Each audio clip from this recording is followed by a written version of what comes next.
Hey everyone, thank you for checking out episode 4 of the Nosebleed Section podcast. This is our first video podcast and hopefully the first of many videos to come.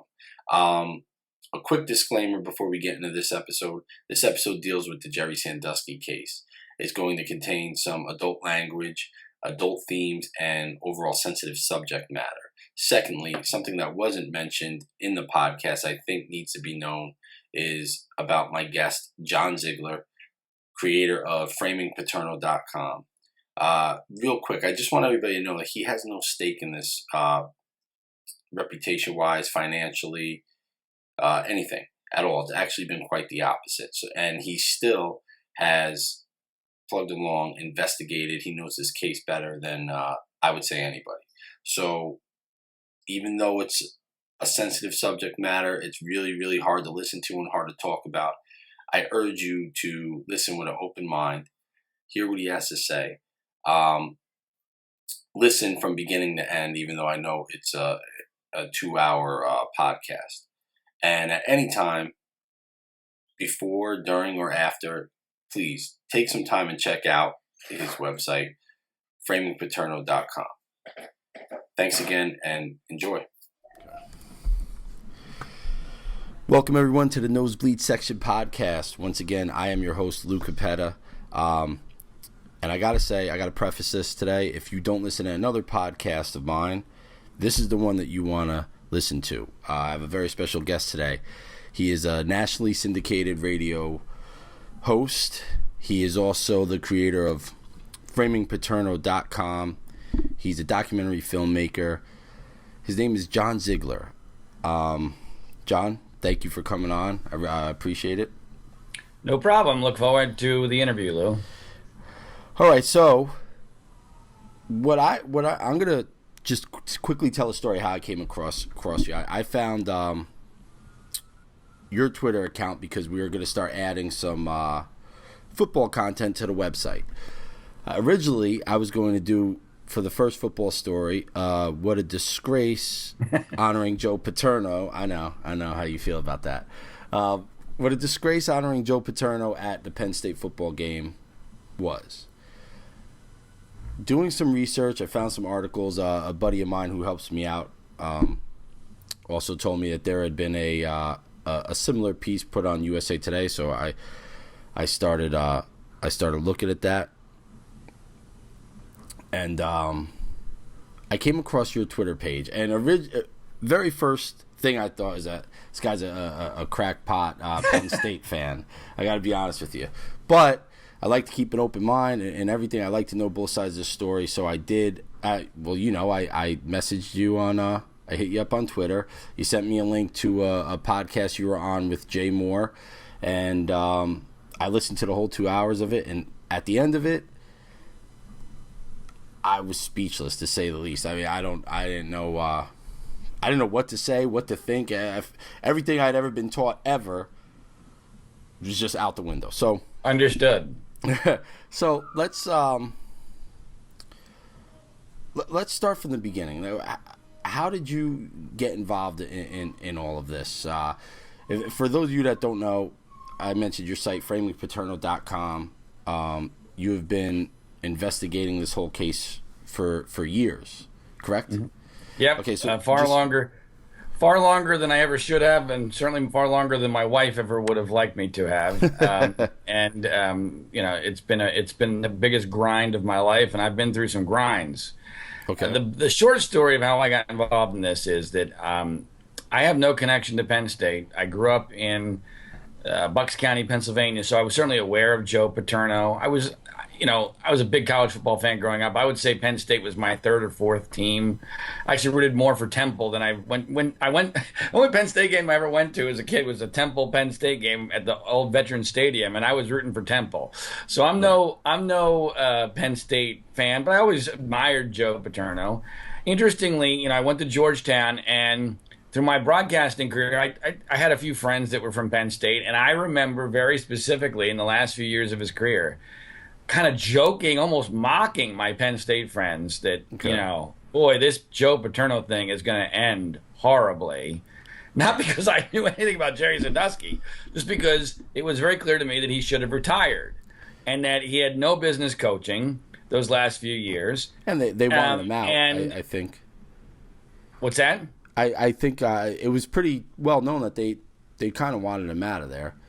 Well, what had happened was he had had a couple down years, right. And just as they were about to maybe nudge him out, he turned things around, which, by the way, I thought was fantastic. I mean, I actually rooted harder for Penn State in his last year than I probably rooted for them other than maybe their national championship games because, I'm a Pennsylvania kid and they're playing in the national championship. So, of course, I rooted for him. But at that point, I'm like, wow, this is amazing. This 83, 84-year-old guy is hanging in there. I thought that was great. But big picture, I thought this can't end well. Of course, I never dreamed it was going to end the way that it did. Right. And when it did end the way that it did, it made no sense to me at all. I've coached high school football in a couple different states. I've covered college football. I've covered pro football as a sportscaster before I got into political talk and documentary films.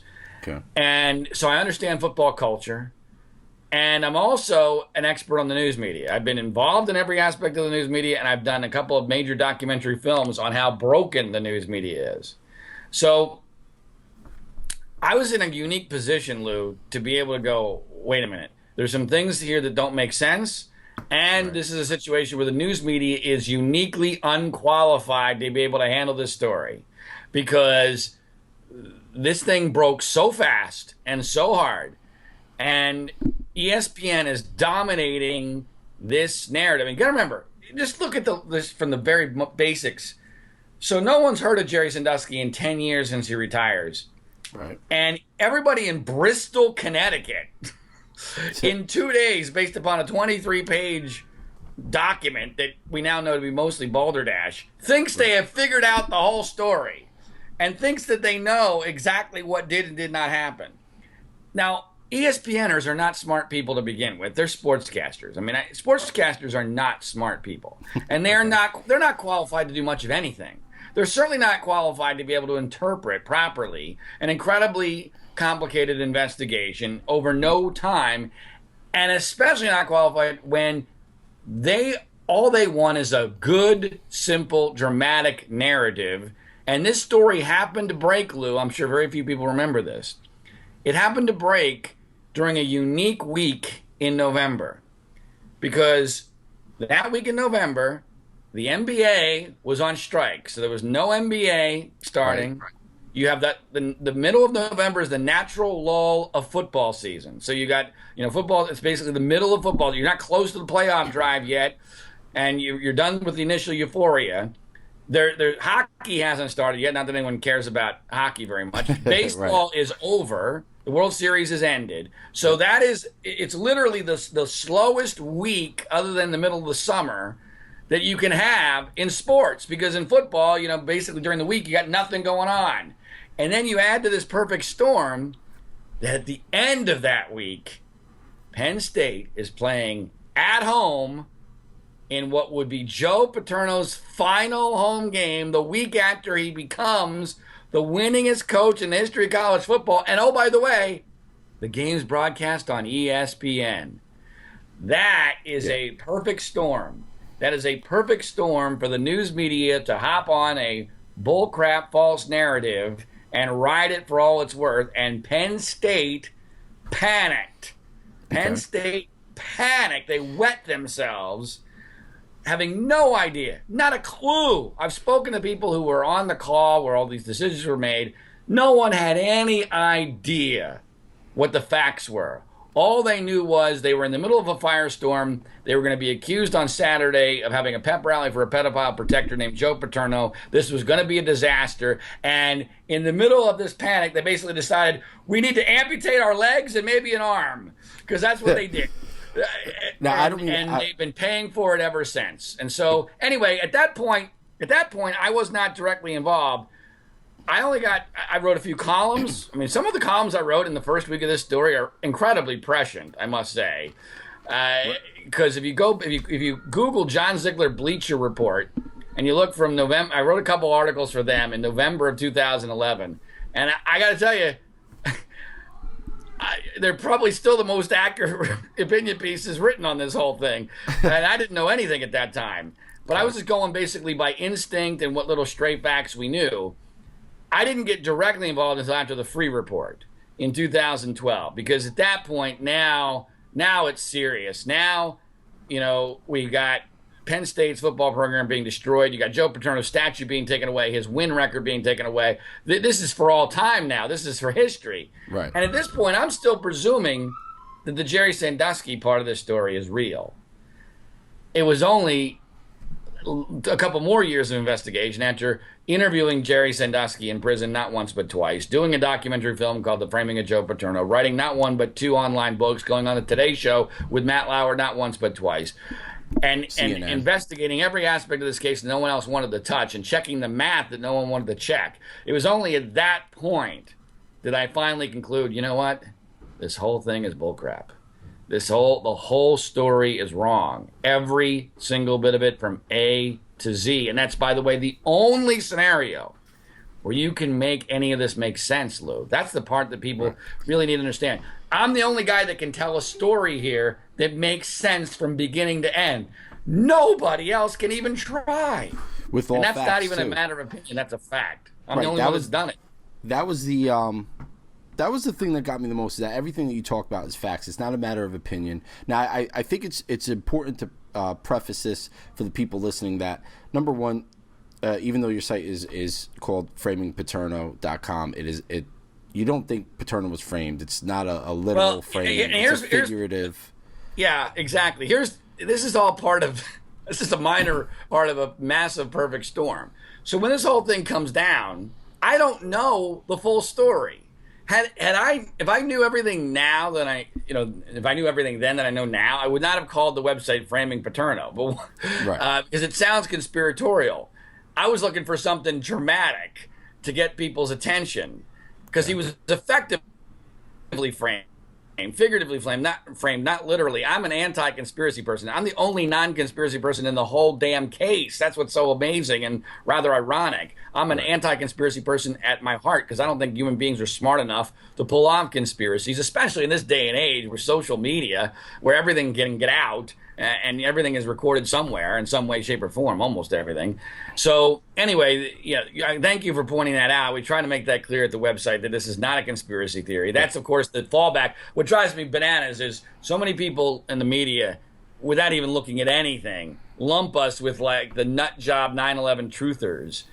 In fact, there are media members who like calling us Joe Paterno truthers, and it is so infuriating, because I think that the 9/11 truther people are the dumbest, most despicable people on the planet. Right. And I couldn't be anything further from that. But that should show people how vacuous the other side is.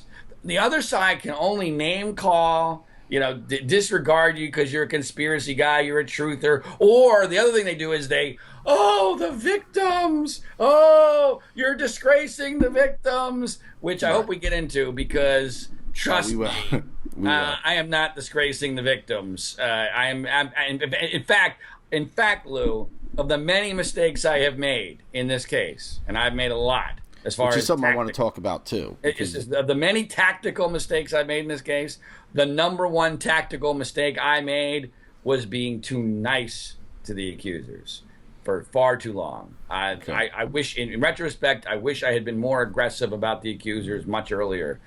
Even to this day, I still believe I'm being too nice to the accusers. Okay. It's understandable how you feel that way. I like what you say about this being a perfect storm, again, because like you said, it's not a conspiracy. And I think it's also important to point out, which is one of the major themes, one of the things that really got me to listen to what you were trying to say, is when you were talking to Jay Moore, when you went to visit and interview I know you did it over the phone. Did you actually go to the jail interview? Yeah, I went twice. I went into prison to interview Jerry Sandusky. The first time I did it, I recorded it on a secret pen against the rules of the Pennsylvania State Prison Association or system. And I did that for 3 hours. And then I interviewed him twice for 15 minutes each on the phone. And then I went back about a year later with his wife and interviewed him in prison with his wife. And that might be what you're referring to. That was kind of the final moment when I knew emotionally, not intellectually, but I knew emotionally that this whole case was a fraud, because there was no possible way that what I saw in my second interview with Jerry and Dottie together, Dottie, his wife, and that was before Dottie and I had gone on the Today Show with Matt Lauer. There was no way. I know I am a cynic through and through. I have a tremendous BS detector. I think everybody's a scumbag. I think everybody is capable of lying. There was no doubt in my mind when I left that prison cell that this whole case was a scam. But it's important to point out that you went in there pretty much of the mindset as I did, as most people did. And this is what really it got me to listen to you. And I hope it gets other people like me to listen to you, is that you went in there thinking this guy's a dirtbag. He's guilty. He's a predator, a child predator. Absolutely, and I'm really glad you pointed that out. And by the way, the proof of that, if you go to YouTube and you look John Ziegler, Jerry Sandusky prison interview or something like that, there's an hour long. There's a couple things on there, but there's an hour long bit that I do, not a bit, but I mean an interview clip of an hour, unedited, where we're talking about how this whole story began. Okay. And I don't know where it is, but the whole thing's worth listening to. At one point, Jerry, exasperated, says to me, I'm just looking for a fair shake. I'm just looking for people to look at this with an open mind. I just want a second chance. And I say to him, Jerry, it ain't gonna happen. Right. There's no way. This thing is done. And this is not a softball interview. I'm hitting him with hard questions. I'm presuming that he's guilty. Not only am I presuming he's guilty, Lou, but Jim Clemente, who is a now media darling former FBI profiler, who last night and tonight on CBS, as we're taping this, is the star in this JonBenet Ramsey special, 4-hour special that CBS is doing. Right. This guy was hired by the Paterno family to look into this case.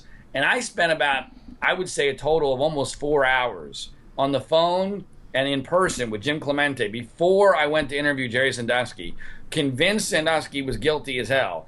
And Clemente guaranteed me that if I did what he told me, Sandusky would confess. And I did exactly what he told me to do. In fact, when I gave him the transcript, and I think I gave him the tape, he complimented me on doing exactly what he told me.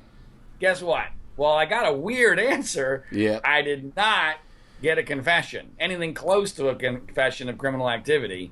And Jim, of course, like everything else in this case, these people on the other side, they rationalize everything. I mean, he guaranteed me a confession. I did what he wanted. I got nothing, but it didn't change his mind at all. And I also found Jim to be remarkably ignorant of the basic facts of this case.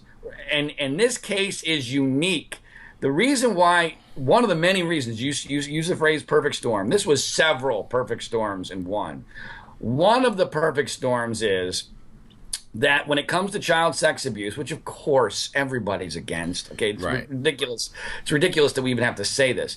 I have a 4-year-old daughter. I mean, obviously, it's a horrendous crime.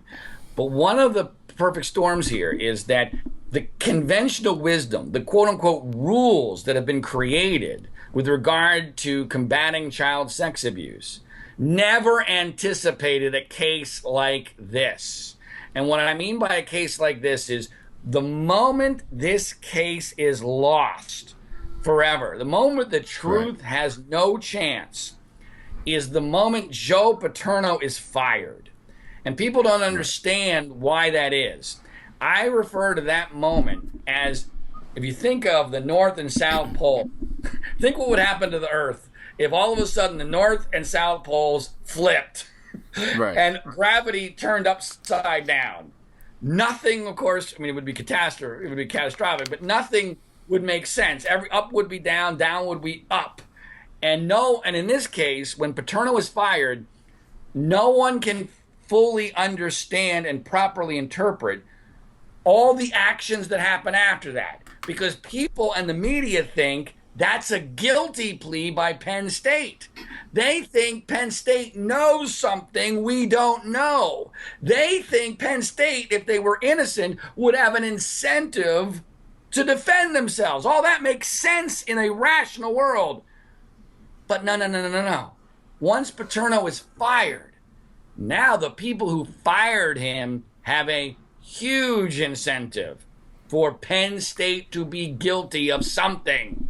Because if Penn State isn't guilty of something, they're the people who fired not just a legend, not just the winningest coach in the history of college football, the most popular and revered man in the modern history of the state of Pennsylvania. And not only did they fire him, he dies 2 months later. So now they got blood on his hands. So they need Penn State to have done something wrong.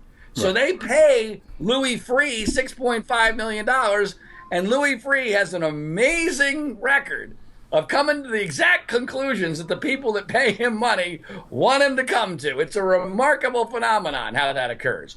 In the meantime, Jerry Sandusky goes from a guy who was revered as the savior of at-risk kids through this charity that had been going on since 1977. In a day, he goes from that guy to a guy and within 5 days, he goes to the guy who ends up causing Joe Paterno's firing, and then 2 months later, his death. So he's not just a pedophile, he's the pedophile that killed Santa Claus. Right. So he's got no chance. And by the way, stupidly, which shows you how incredibly naive Jerry Sandusky is. I wish I'd gotten into this in the Jay Moore podcast. I mean, even though that was over 2 hours, we didn't have time to get into all of it.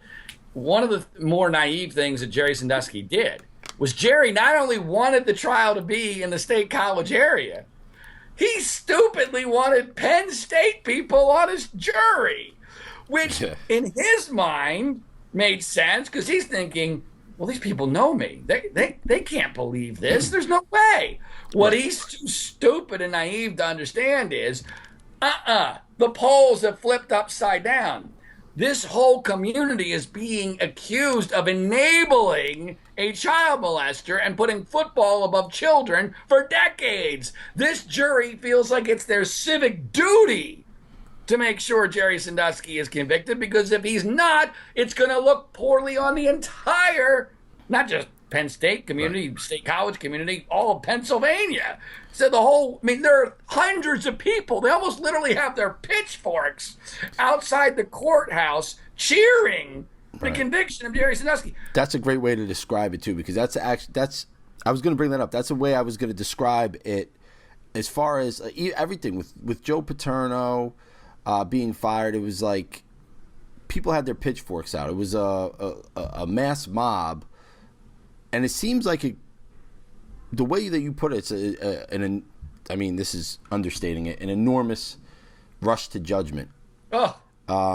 And there's a couple things I want to ask you about that. Please. The fact that listen, I've read a lot of the things now. Unfortunately, I haven't been able to get through everything on your site, but some of the actions... Hit me with whatever you want to hit. I'm the only guy that can answer any question in this whole case. All right, so do you think... Now, look, I'm going to be honest with you. Some of the actions of Jerry, from what is alleged, even if you take out any of the the molestation and the sex acts, it's fucking weird, dude. Like to everyday people, like showering with young men, or constantly wrestling with them. I mean, maybe it's not, but maybe it's just being portrayed that way. But do you think that has something to do with it should be a far leap from wrestling with a young man to raping them, but in the minds of some people, maybe it's not. Well, you make a really good point, because, and I've actually, which is one of the more, I've had a lot of stunning statements made to me, but one of the more stunning statements to me is that I've had a lot of people, rational people, say they don't care if Jerry Sandusky ever sexually abused anybody. He admitted showering with kids, and that's enough. He should be put in prison. I'm like, whoa, whoa, whoa, whoa, whoa. Wait a minute. Right. First of all, without the initial allegation of Mike McQuarrie seeing an quote unquote anal rape, which never happened, and he never said it happened, and the boy was there that said it never happened, and there's no evidence it ever happened, and there's no logic it ever happened, and I'm 1,000% sure it never did happen. Without that allegation, you and I are not talking about this case right now. Right. None of this happens. That is the explosion that lit off this entire firestorm that's still going on almost 5 years later. So don't give me this business that this was about showering with boys. Number two, he didn't shower with boys nearly as much as has been portrayed. What you have to understand, and I'll prove this. Here's my response to this, which I have not used nearly enough. Mainly because it only really occurred to me recently, but it's pretty basic. And you can tell me if this is effective for you. Okay. So we're told that Jerry Sandusky showered a lot with boys, where it's portrayed as if this was like a normal thing for him. It was not. I can assure you, we only have a couple, and I mean literally 2 or 3 maybe, documented episodes over an incredibly long period of time where Jerry Sandusky actually did that. But let's just pretend for a second that the mythology that's been created is accurate about him showering with boys. Here's the problem. The theory on that is he's using showering with boys as a way to groom them into sex acts, right? That's the theory. Right. Why is it that Jerry apparently would take occasional showers with boys in very public places where other people had lots of access to get to, and without any warning, okay? Like a Penn State locker room. Right, the Penn State locker room. Why did that happen? Yet not one allegation, not one, not in the trial, and as far as we know, not one in any of the 32 settlements that were made, not one allegation that Jerry ever took a shower with a boy in his own house. Because he had boys at the house all the time. Right. All the time. So if this was his M.O., and it was nefarious, why in the world would he not be doing it at home? At home, you're safe. Right. There's no way you get caught at home. Well, that makes sense. And I don't even think Matt Sandusky never said anything about a shower with Jerry that I'm aware of. Of course, Matt changes his story almost every time he talks, so you know, that we might see that next week, Lou. It's quite possible that Matt might add that to his forte, because it's a never changing story with Matt Sandusky, who I believe very firmly to be the biggest liar and scumbag in the entire case. But look, the other thing about Jerry and the showering, he's from a different generation. He grew up in a rec home where nudity was very common. Mm-hmm. And the other thing that I keep saying, which resonates with some people, and maybe in Pennsylvania, New Jersey area, it will resonate with more. And that is a part of this, another element of the perfect storm, is that all these acts, quote unquote acts, these episodes, occurred before the Catholic Church scandal was known.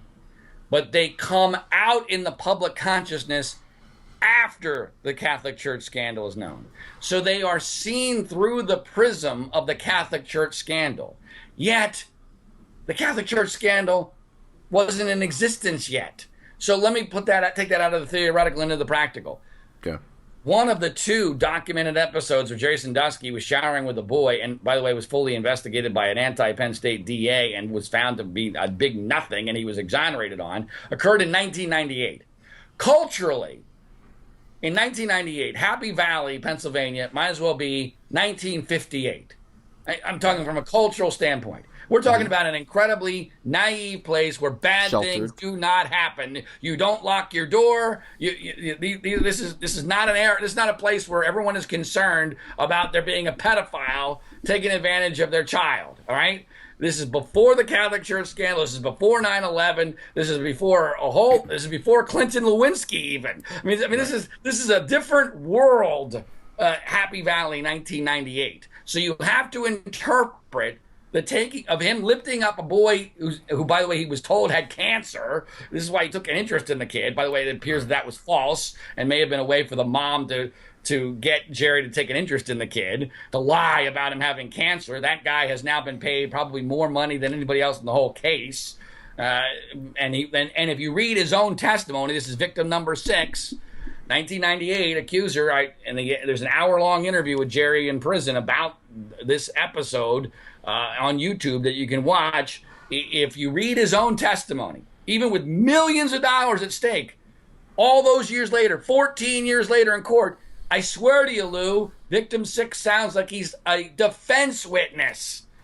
Really? Because it's clear he says nothing happened and that there was nothing sexual. And this is a guy, it's 14 years later, and at this point, he knows there's money on the table. He knows that his story, even the slightest nuances, because by the way, once you're taking a shower, once you tell a story of taking a shower, even the slightest exaggeration, slightest nuance goes from being innocent to being incredibly nefarious. Right. And that's really all that it took. It just took a little manipulation by investigators. Are you sure Jerry didn't have an erection? Are you sure Jerry didn't slap you on the ass? You sure that didn't happen? Because, it would really help us. Well, one of the things that you point out, and it seemed to be a theme throughout many of the things that you've written, published, spoken about, is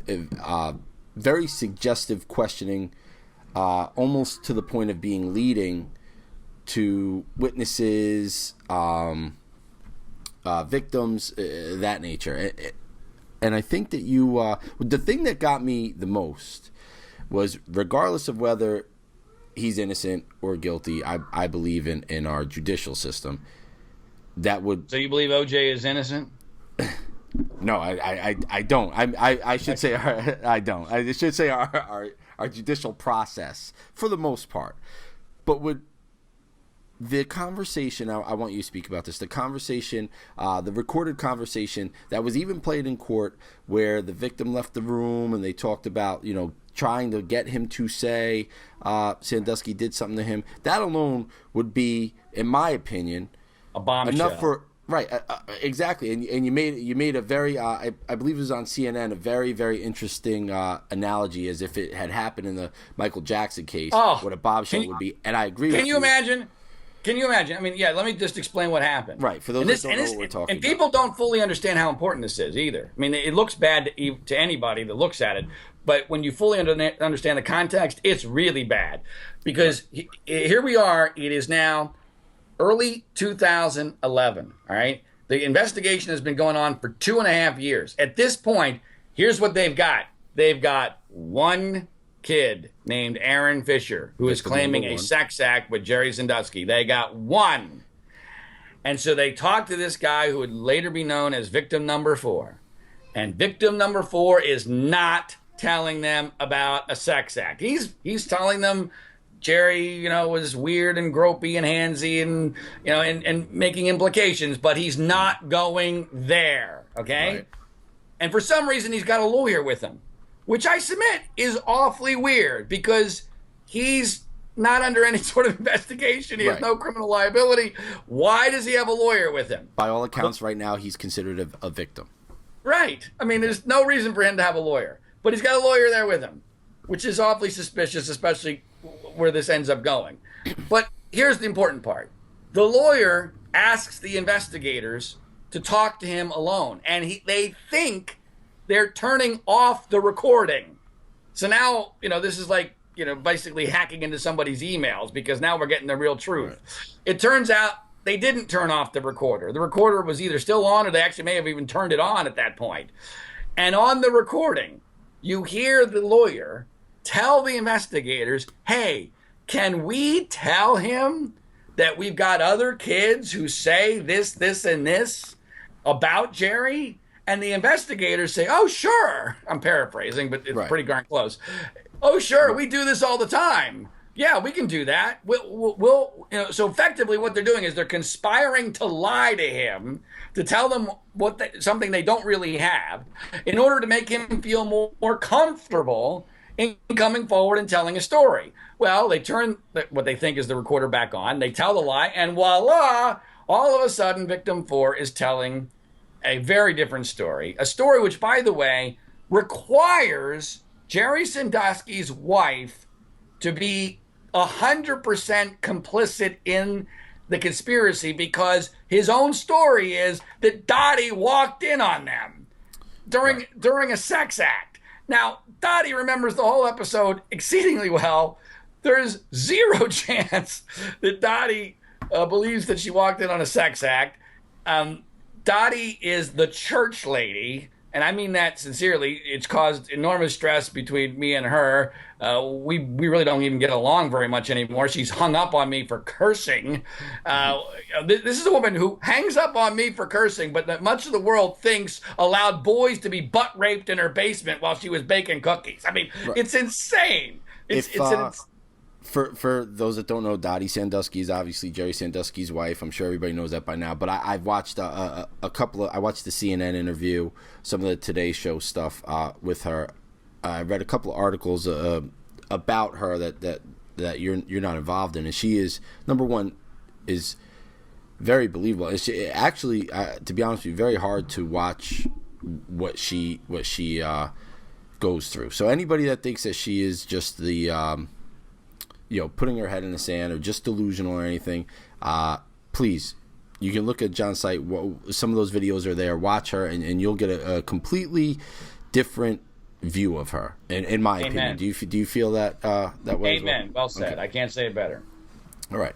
So now that what you were just saying to me, that sounds like enough to at least cause a mistrial, at least cause a new trial. That was also mentioned in the CNN interview, and I had the guy's name written down that did the interview. Slipping my mind right now. Jason Carroll. Thank you, Jason Carroll. Complete, on CNN. One of the biggest dirtbags I have ever dealt with in the history of the news media. It's hard for me, and that's hard for me to say because I've dealt with a lot of dirtbags. Well, he was in court, and I know Mrs. Sandusky makes mention of him hearing that, and he just kind of dismisses it, but he doesn't deny it. So I mean that was played in court.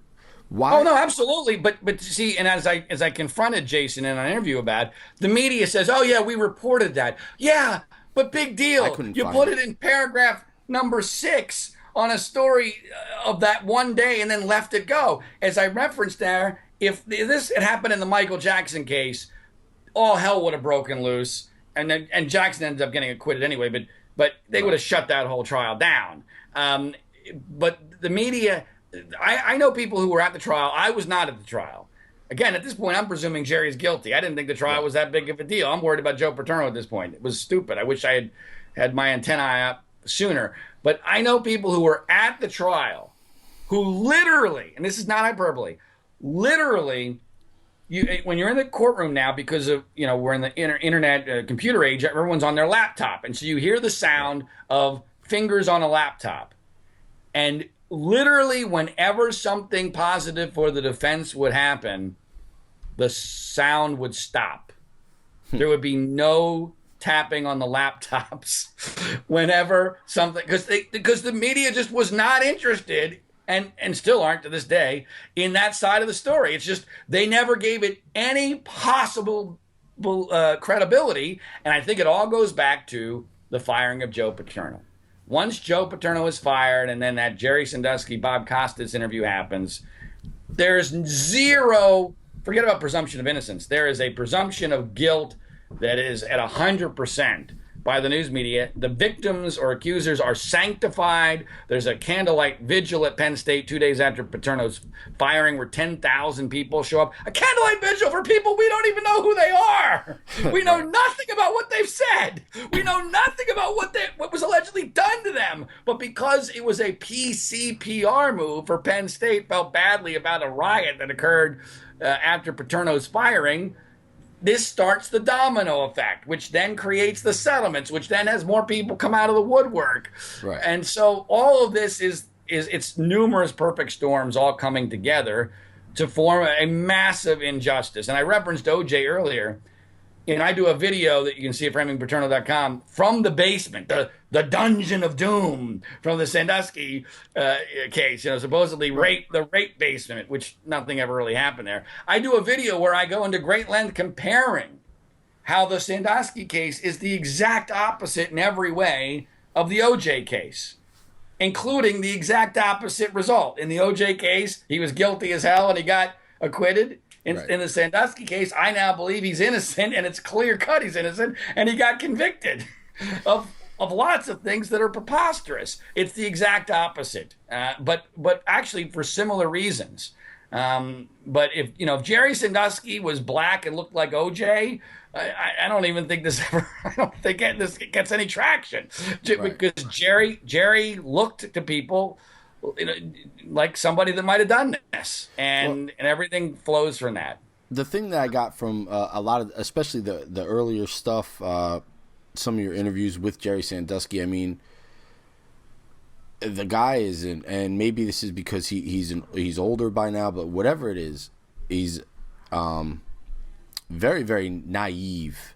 Oh, and I think that hurt him. You mentioned the Bob Costas interview. I mean, that was a disaster. Anybody that watched that knows that. But by the way, let me just real quick on the Bob Costas interview, because that was the first moment I actually started to entertain the possibility he was innocent. Now, I fully realize, I understand why people reacted to it the way that they did, because if you hesitate to the answering the question, are you sexually attracted to young boys, and you repeat the question, and it takes you a while to finally say, no, I'm not sexually attracted to young boys, that's horrendous. That's a horrendous answer. You know how horrendous that answer is? It's so horrendous that a man who was involved in a 40-year cover-up of his own child sex abuse could never give that answer. Because the guy who had successfully covered this up for 40 years has that one down, okay? Right. This was a guy who had never thought about it before, and was literally, and I know this is the way he talks, because it's the way he talks in my interview. It drives his own wife, Dottie, crazy. I have no idea how he was ever a successful defensive coordinator, because he thinks through everything very slowly and repeats it, and no matter what the question is, he'll consider it. And I think he was like, boy, am I sexually attracted to young boys? I've never even thought about this before. That sounds crazy, but no, actually I'm not. And I didn't think that meant he was innocent, but that was the first moment I go, really? How is that possible? That doesn't fit. See, the other side needs to have a narrative that fits all together, and they don't even try. In fact, these most recent stories with these settlements saying that Paterno knew in 71 and 76, they're completely, utterly preposterous at every level. But here's the part, Lou, that drives me crazy about this. Not only are they preposterous on their face, no one, and I mean no one in the media wants to acknowledge or even think about, wait a minute, if the 71 and 76 stories are true, that completely blows apart our current McQueary narrative. Because if Paterno knows in 71 and 76 and has been doing this cover-up for all these years, why does he take the McQueary report and pass it up the food chain? Why doesn't he say, Mike, thanks for coming, appreciate it, have a good day. By the way, there's a wide receivers coaching job that just opened up. Kenny Jackson just left to go to the Pittsburgh Steelers. Congratulations, you're our new wide receivers coach. None of that happens. Now, that's another thing that you bring up, because none of these people that knew, tried to benefit from this as far as furthering their coaching careers and things of that nature. I think that the first time I heard you bring that up, you were on a radio show in Happy Valley.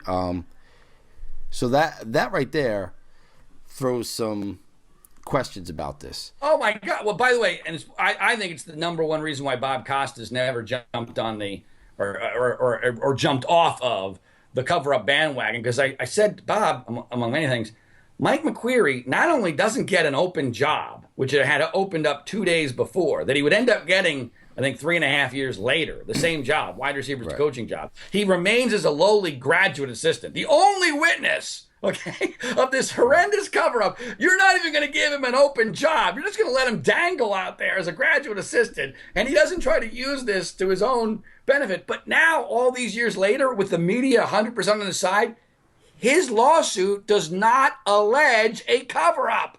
Do you know how much money? A guy who has no career, by the way, his career is over. A lawsuit by Mike McQueary alleging that Penn State forced him to be part of a cover-up to keep his job would be worth tens of millions of dollars. Right. He would have made out better than any of the victims. Absolutely.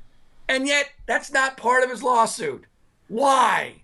And why is nobody other than that I'm aware of, that Bob Costas, ever put 2 and 2 together? Because it's obvious that's not a cover-up. That is consistent with my theory of this case, which is perfect storm, misunderstanding, red herrings, and a search for the Loch Ness Monster. That's what this was. It was a search for the Loch Ness Monster. Well, which doesn't exist, by the way. Right. Well, when you're, obviously, people are more on guard when you're dealing with crimes against children, which goes towards the perfect storm theory that you're talking about. Now, there are some things here that I think that people don't realize or are misinformed about. Well, there's a lot of things here that people don't realize or are misinformed about. But one of the things is number of victims and some of the circumstances surrounding the victims. I'd like to talk about that. First of all, tell us about the actual number of victims, because I've heard reports that I can't find any truth to, that there's 30, 40 victims. I've heard all types of numbers. All right, here are the numbers, and the numbers are really important, Lou. And you understand, and you'll see the timeline, I think, as I explain this. Right. For 2 years, there's one victim. Mike, and then that's Aaron Fisher, victim number 1. He's written a book. I urge you to read the book, because if you understand the facts of the case and you read his book, you're going to go, holy shit, Jerry Sandusky is innocent. I haven't gotten a chance yet, but I will. You should, because you're going to find the book to be laughable. And by the way, the Philadelphia Eagles are part of the conspiracy in this book. The book is absurd, and it really was one of the final nails in the coffin for me when I read the book, to go, wait a minute, there is just no possible way. Anyway, so you have for 2 years you only got one. Okay, this horrible, heinous pedophile for 40 years, you only get one. Then you get Mike McQueary, who stumbles into their lap and I believe is manipulated as a witness. Once you get the witness and the accuser, now all of a sudden you can use that, because now you can go, you got a list of kids that were in the Second Mile Charity. You can go to every single one of them and go, Jerry, you ever do anything to you? Because we got a witness and we got a victim. Right. Now, most of them are going to go, no, what are you talking about? Jerry's the greatest thing that ever happened to me. But you're dealing with a pool of guys who have had some pretty rough lives. A lot of them were abused themselves. A lot of them are from broken homes. That's why they're in a Second Mile Charity to begin with. So You go fishing in that pond, you're going to find a couple. Well, at the time of Jerry's arrest, when all hell broke loose, here's what they had. And boy, I got to tell you, I got to hand it to you, to them, the prosecution. They did an amazing job with smoke and mirrors to make it look far worse than it really was. Because at the time of Jerry's arrest, here's what they had. They had Aaron Fisher, whose story, when you get to know it, is ridiculous. You have victim number 4. We've already talked about the audio tape with his lawyers and investigators conspiring to lie to him. Those were the only 2 who claimed an actual sex act. And by the way, I'm not giving a Bill Clinton definition of sex. I'm talking about anything. I'm talking about anything that is clearly sexual. All right? So you have 2 of those. You have, and there were allegedly 8 counts at the time of the arrest. Well, guess what? 2 of those 8 had no accusers. They had no accusers because they didn't happen. And in fact, in one of those 2 episodes, the McQueary episode, there was no accuser because the accuser said nothing ever happened and been a huge defender of Jerry Sandusky. So you got 2 that claim sex, 2 that don't exist because the episodes didn't happen. And then you have the other 4 who are claiming basically acts of grooming and ambiguous stuff that could be interpreted in any number of ways. And by the way, just as a shock, pure coincidence, 4 of the 6 are all pictured together in Jerry Sandusky's book. Right? Now, let's think about this logically. There's only 2 scenarios here. Jerry Sandusky is a complete sociopath who wants to be caught by deciding to put a picture of those 4 in his book together, right? Right. Which, by the way, why has he not confessed all these years later, if that's the case? I mean, that picture is effectively him trying to get caught, yet he's never confessed. Right. It also blows apart another part of the prosecution narrative, which is Jerry Sandusky as criminal mastermind. So the criminal mastermind puts a photo of 4 of his accusers all together. Not to mention, this is a guy in his, I guess at this point, he's in his late 50s, maybe early 60s, and he's got 4 victims all the same age.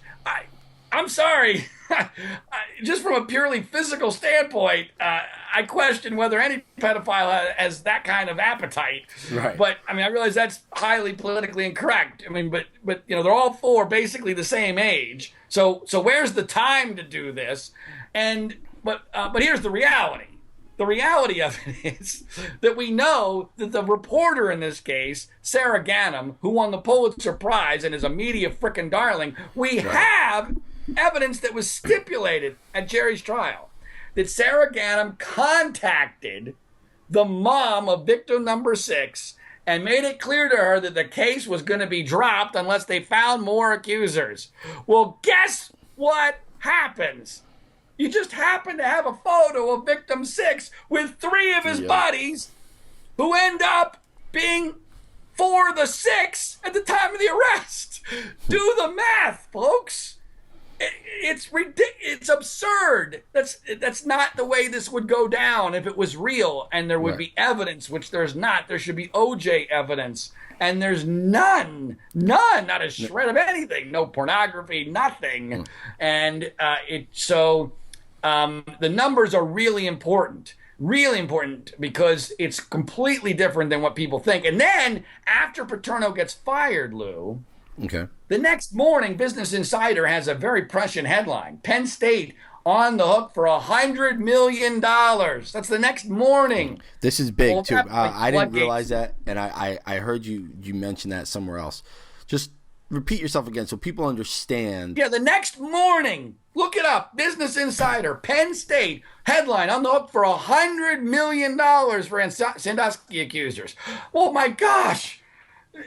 That's not a surprise that all of a sudden everyone's coming out of the woodwork. And by the way, people that were defending Jerry, including the kid that was in the McQueary episode, end up no longer defending him because every lawyer in the state's like, Eureka! We've hit gold. The Fort Knox is wide open. They left the key on the table. I mean, so then you end up with 32 people at this point that we know of getting unvetted settlements that average $3 million each. And I'm very familiar with this settlement process because I actually have had a fake accuser come to me and want to be part of the process. And so I guided him into the process. And he went to one of the most prominent attorneys in the case, and he was completely embraced. His ridiculous story was totally believed. It was manipulated to be better for a Penn State settlement. He's been going to see had been going to go see the lawyer for quite a long time, had been going to see the therapist for, I don't know, dozens of times, all paid for by Penn State. It's all on tape, and it's 100% consistent with my theory on the case, which is, by the way, not a conspiracy again. Right. These are people who think that they're getting the Loch Ness Monster, and it, by the way, happens to be really good for their bank accounts. Right. So they think they're doing something good, and they're also doing something good for their bank accounts. Well, when people think that, look out, because they're going to be willing to do almost anything. And the settlements are the biggest farce in this whole case. And what should have proven everybody's innocence, ironically, in the media's mind, has proven everybody's guilt. Because they take all allegations as gospel truth, when in fact, if they even looked at this a little bit, Lou, right, as I think you have done, the stories don't even pass the laugh test. And I have a perfectly sound explanation, the alternative explanation for what really happened. Now, even if, at this point, even if you're not convinced, to me, even if you don't want to go, and I think Jay Moore made this point when you spoke to him, as far as saying, like, that, as far as you're going, saying, hey, this guy's innocent, at the very least, just the things that you've brought up, this guy deserves a new trial. And there's reasonable doubt there. I mean, and that seems to, among other things, being ignored in this case. And I'm flabbergasted about it. I'm actually speechless. Like when I think about those things. Now, part of the issues, but it's because it's so toxic and so emotional, Lou. Right. If Jerry was accused of killing 8 people instead of sexually abusing 8 people who testified at trial, instead of 10, the media always tells you, if he'd been accused of killing those 8, he'd have a much better chance.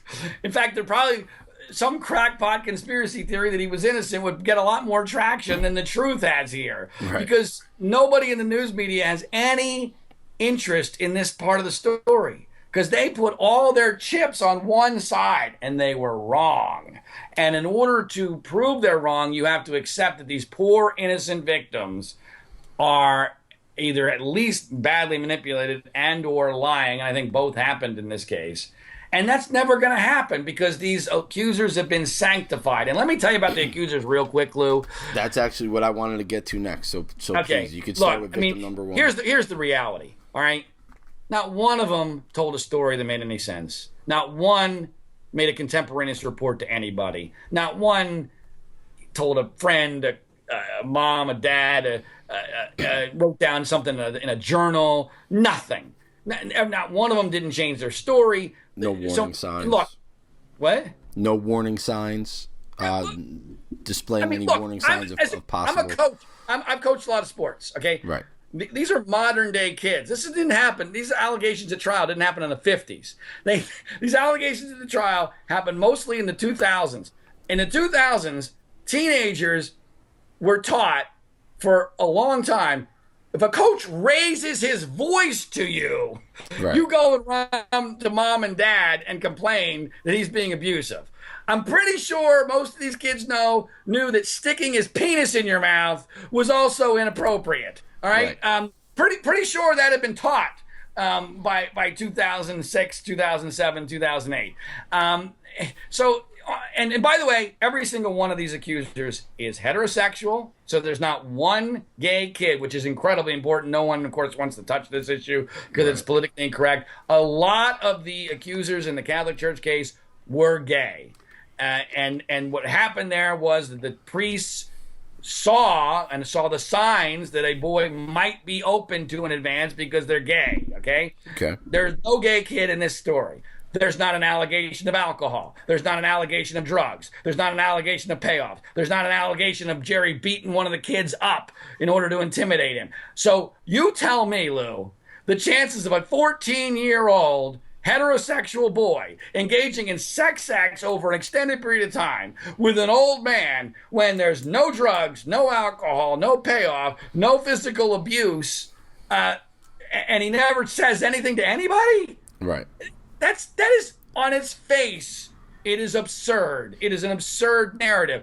And I got to tell you, each and every single one of the trial accusers, I've done at least some investigation on, and there's not one that doesn't give off the signs that they're part of a scam. These people, other than Aaron Fisher, who's the only one that's gone public of the trial accusers, none of them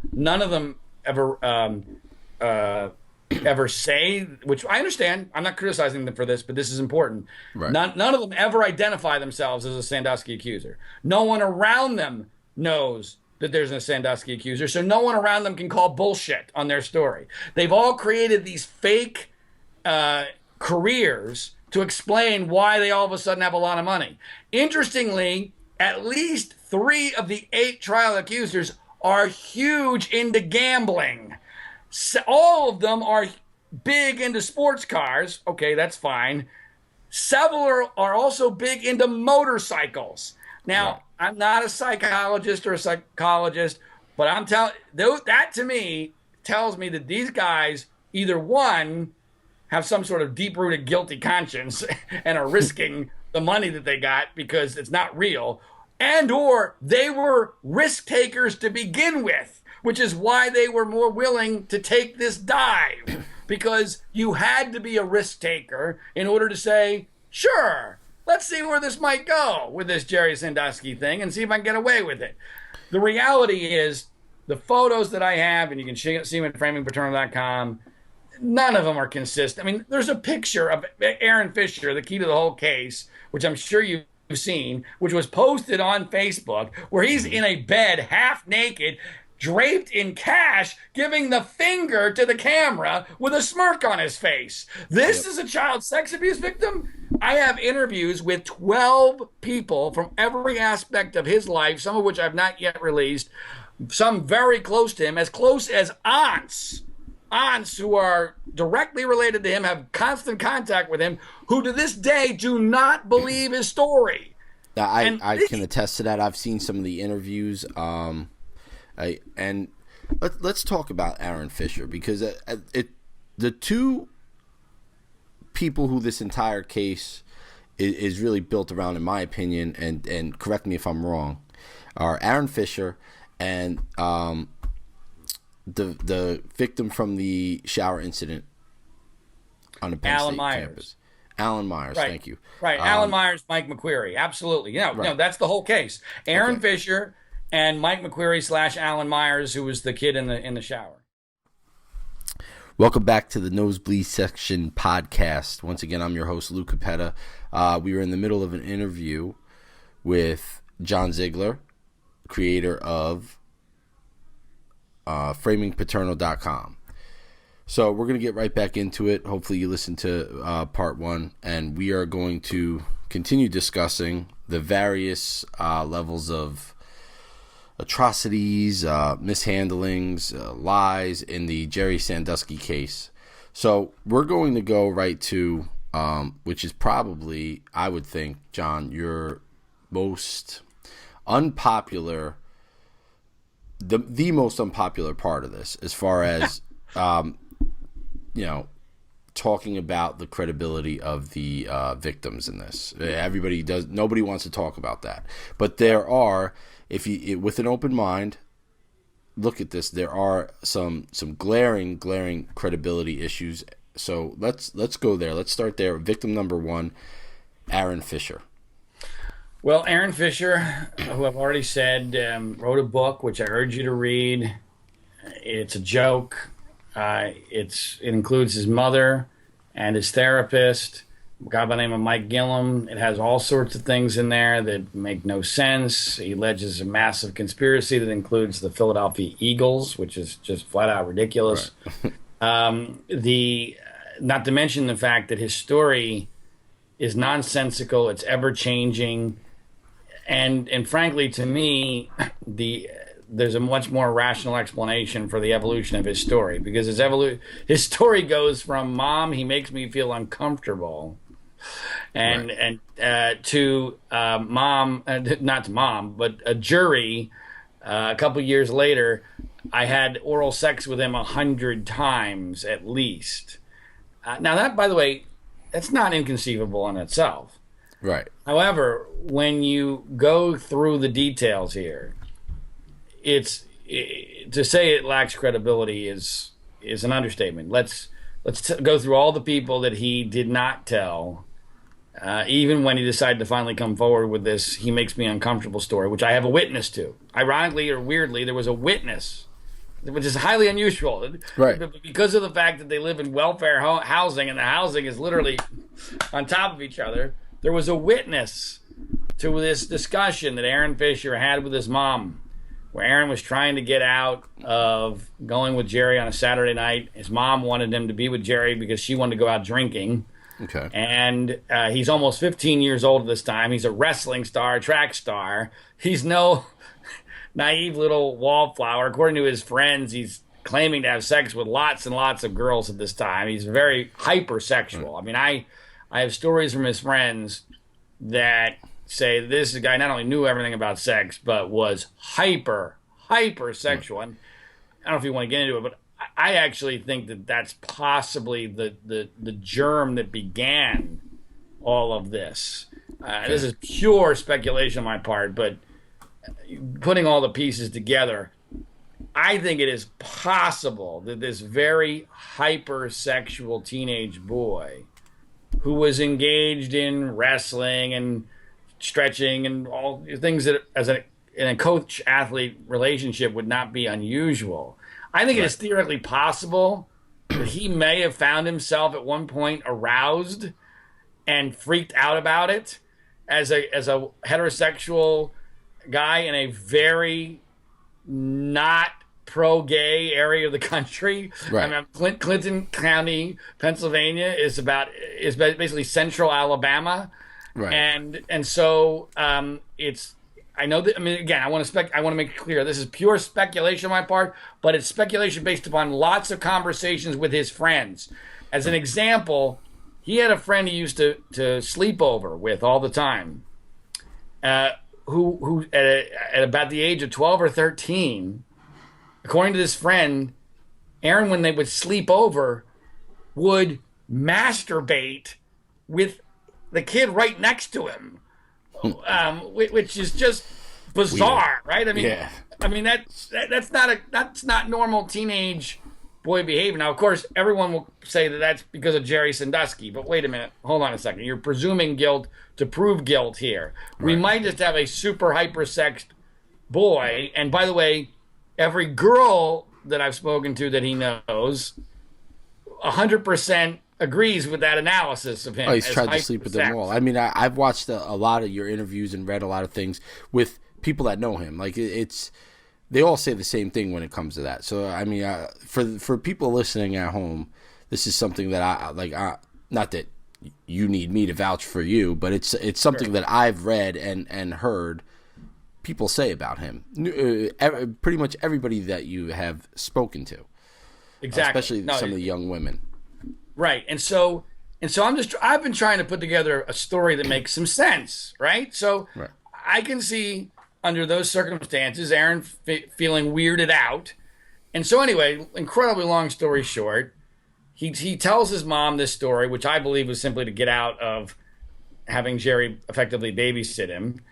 And the mom immediately, in my view, sees dollar signs. She tells the neighbor, after speaking with Aaron for not that long, she comes out and she tells the neighbor, and I have this on tape, she tells the neighbor, I'm going to own that motherfucker's house. First thing she says. First thing she says. Let me ask you this. I don't mean to interrupt, but let me. Was that one of the neighbors that you spoke to who does not believe his story? Right.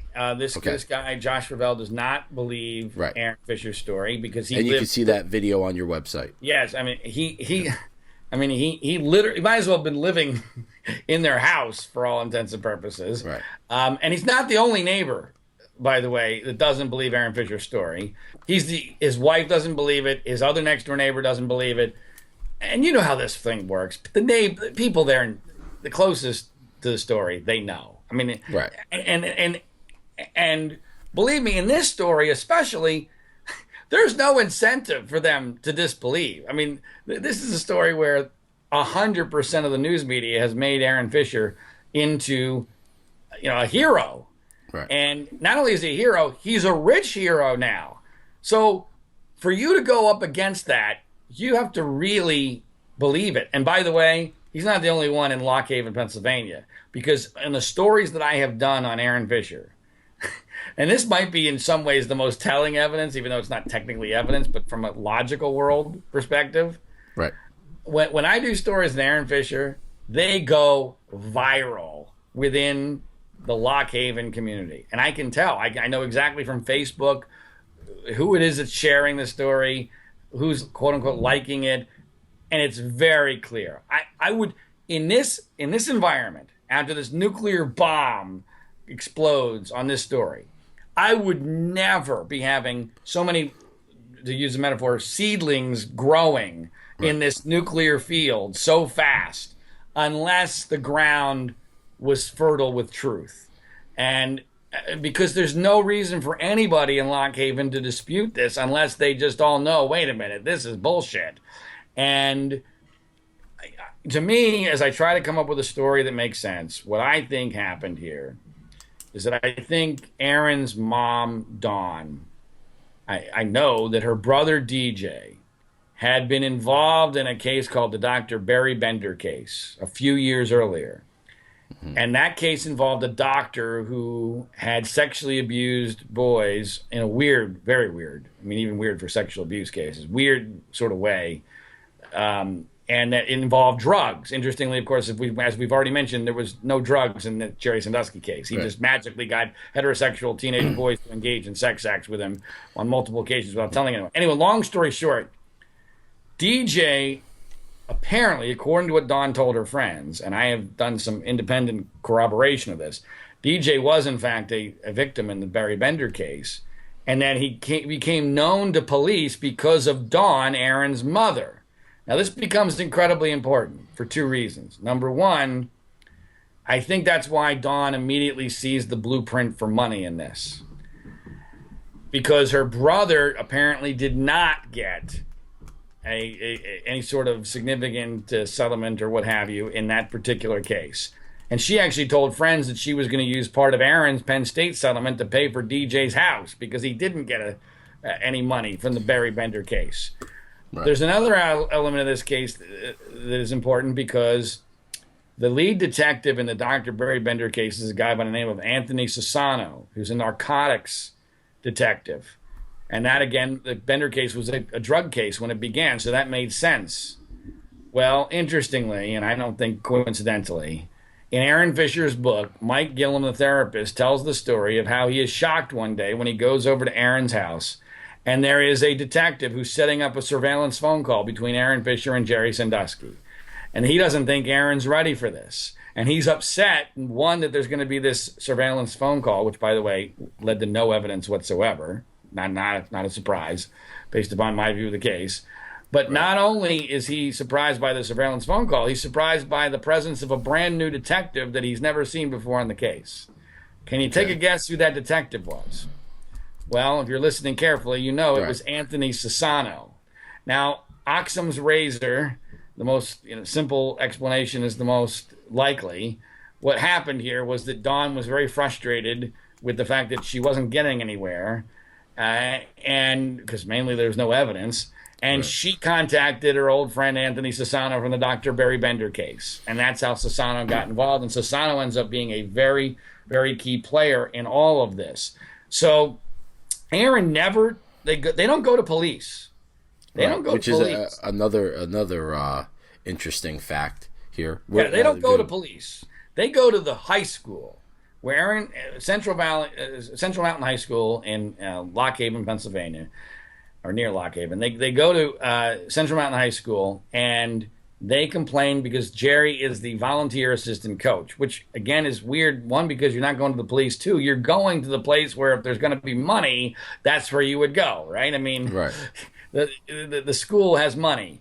And Jerry is a volunteer assistant coach, even though that's not how Jerry and Aaron know each other. They know each other through the charity, the Second Mile charity, because Aaron is no longer playing football at this point and was never a varsity football player at Central Mountain High School. Anyway, so he does not tell the school, Aaron does, anything about any kind of sex acts at all. They ask him, he doesn't say anything about it.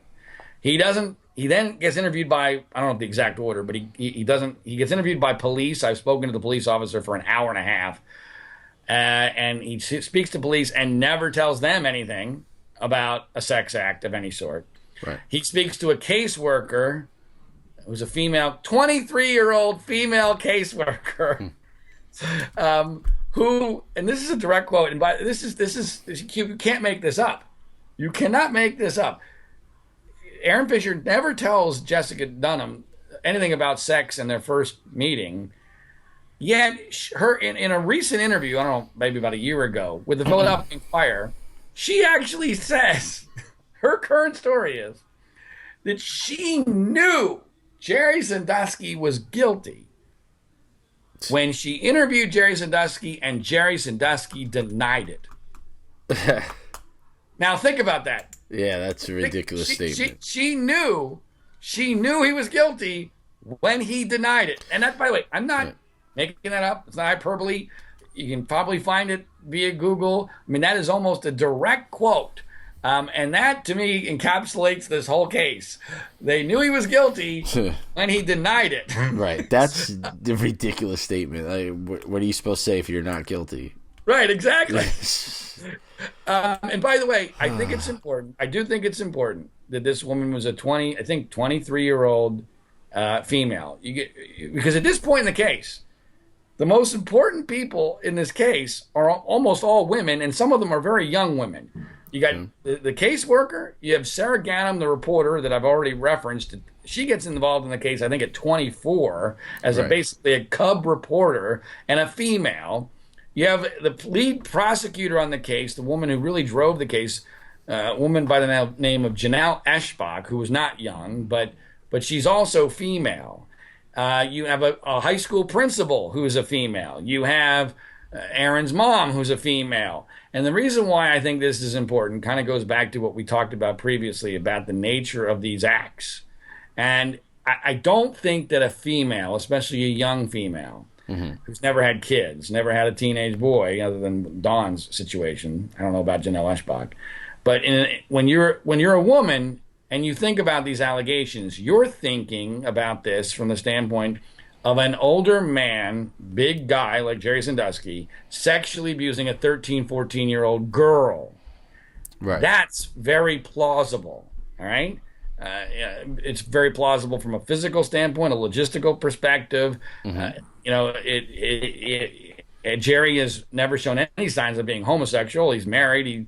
All evidence we have is that he's a heterosexual, and so that scenario seems plausible.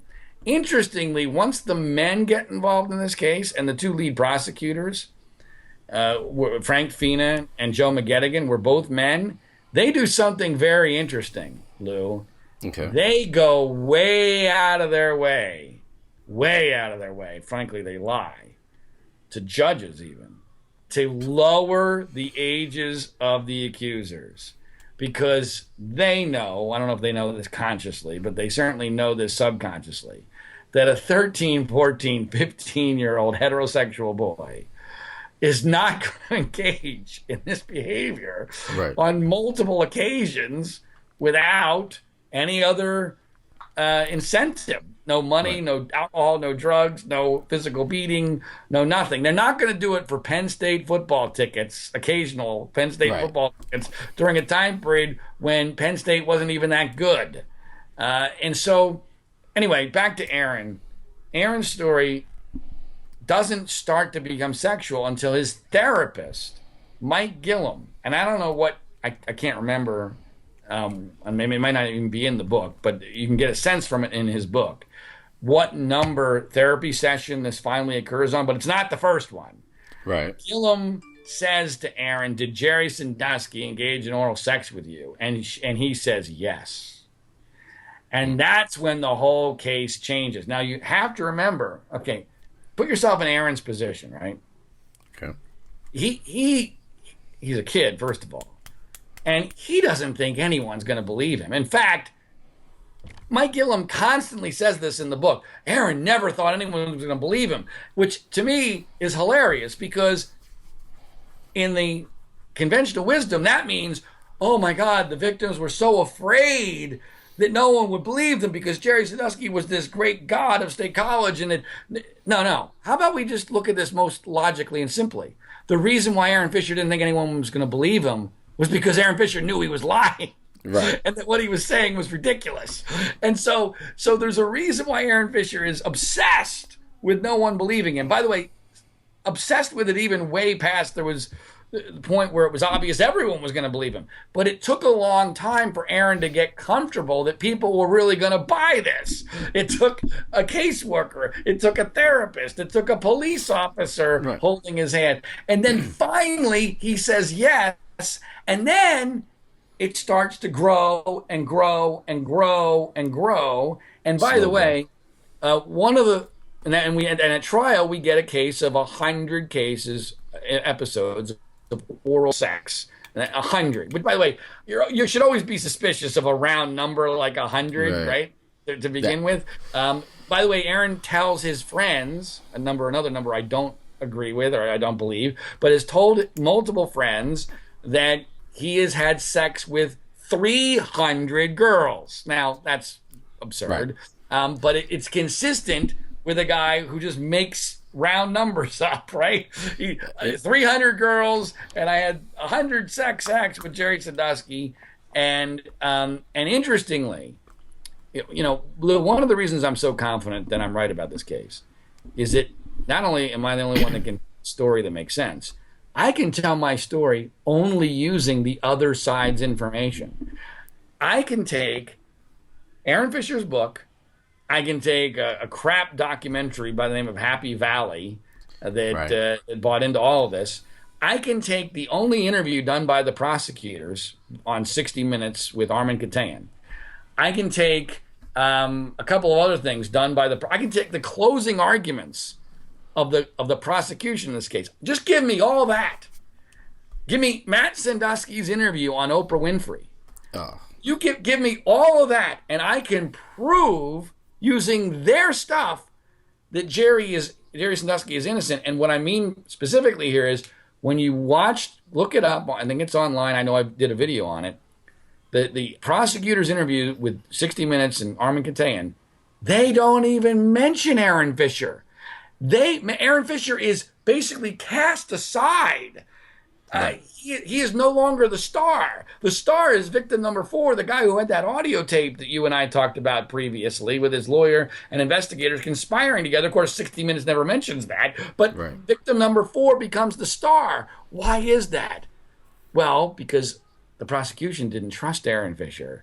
That's why there was no indictment for the first 2 years of this case, or actually 3 years, but there was no progress for 2 years. Aaron Fisher tried to testify in a grand jury twice and failed miserably. He broke down in tears, couldn't answer questions. He finally had to read his testimony into the record with his therapist there with him, probably written by his therapist, before his testimony was ever even understandable and was of any value at all. 3 times. This wasn't because he was a poor little wallflower who was afraid. That's not his personality. None of his friends would have described him that way. This was because he was scared that he was going to put his buddy Jerry Sandusky in prison. In fact, he constantly asked, is Jerry going to go to prison? Is Jerry going to go to prison? Well, why would you care about that if Jerry was molesting you 100 times? You would only care about that if you were worried that, well, gee, this might work out for me and my mom. What about Jerry?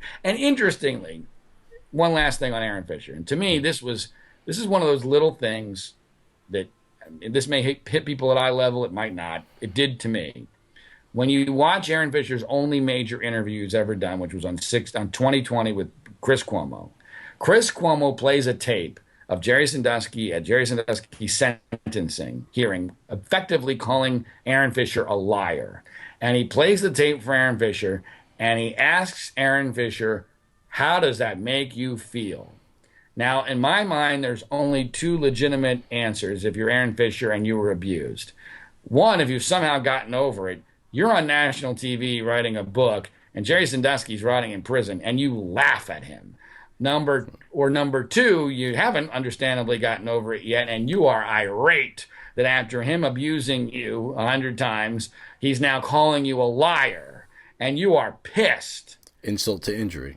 Right. He doesn't react in either way. He says, quote, it makes me feel like crap. Now, how does that make any sense? How does that make any sense that it makes him feel like crap?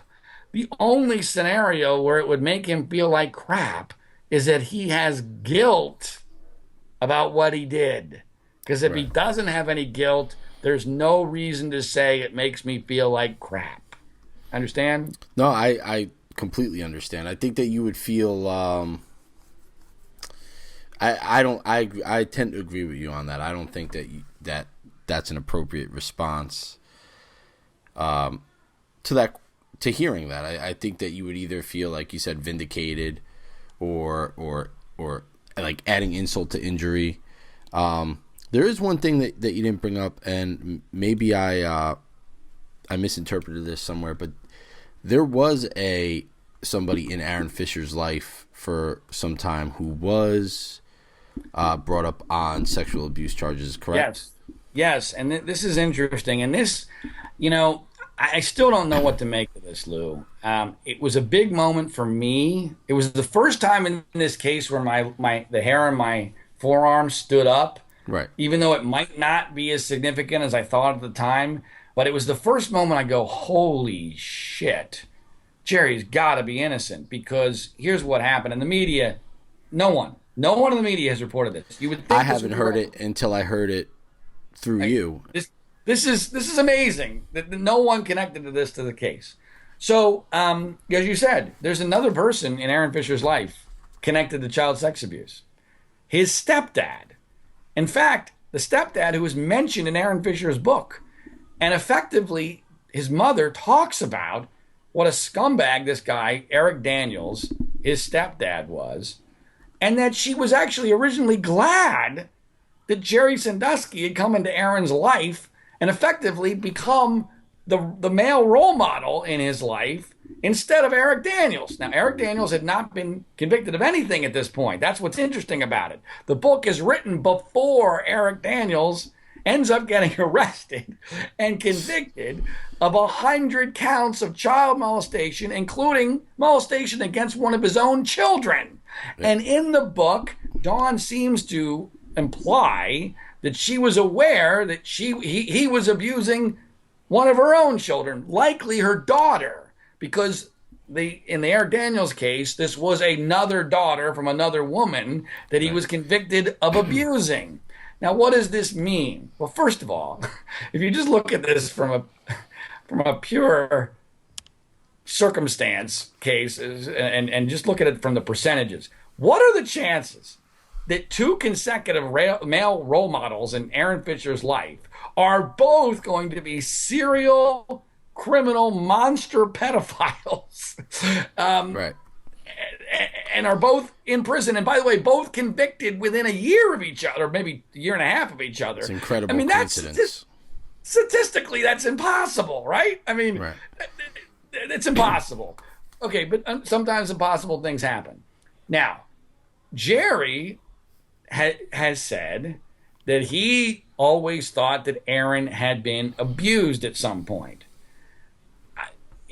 It's Jerry, so inherently I never believe anything Jerry says unless there's some way to verify it, even though I can't find him in any lies. But Right. He's the guy who's convicted, so I can't take anything that he says on its face. But for what it's worth, since to me Jerry has gained credibility because I can't find him in any lies, he said, and I think I'm not sure about this, but I think his lawyer Joe Amendola verified this to me that Jerry felt as if Aaron had been abused. I don't know whether Aaron was abused. I don't know whether Eric Daniels abused Aaron. It's possible Aaron was just simply aware of sexual abuse in the home. And see, here's what I think my guess is, Lou. Here's the relevance of the story. Okay. Sex abuse is in the air, everywhere in Aaron Fisher's life. Right. His stepdad is a sexual abuser.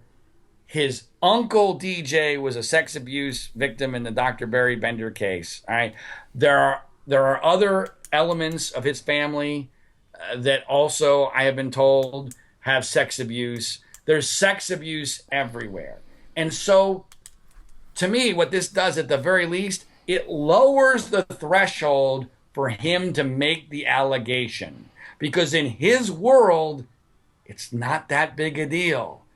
In his world, it's almost normal. And so That makes sense. Therefore, that to me is the most likely scenario. I'm still open to the theory that maybe Aaron was abused elsewhere and that he basically took that abuse and put it onto Jerry, and in a way that he knew would be profitable, because this is a guy who told everybody his dream was to make a lot of money and get a lot of sports cars. And guess what's happened? He's got a lot of money and he's gotten a lot of sports cars. And his mom's goal was to buy a big house where her dogs could roam. And she's done that. And by the way, she owns a Porsche, a Mercedes, a Cadillac Escalade, and those are the 3 cars that she doesn't even drive. And it's not on her money. It's on Aaron's money. And to me, again, I like going at the psychological aspects of this, Lou.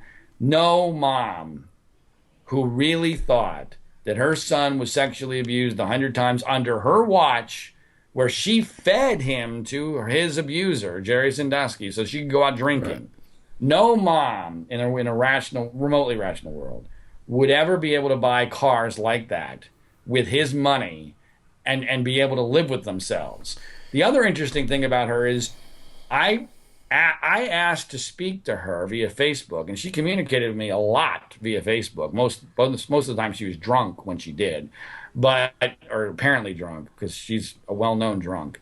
But here's the more important part than being drunk.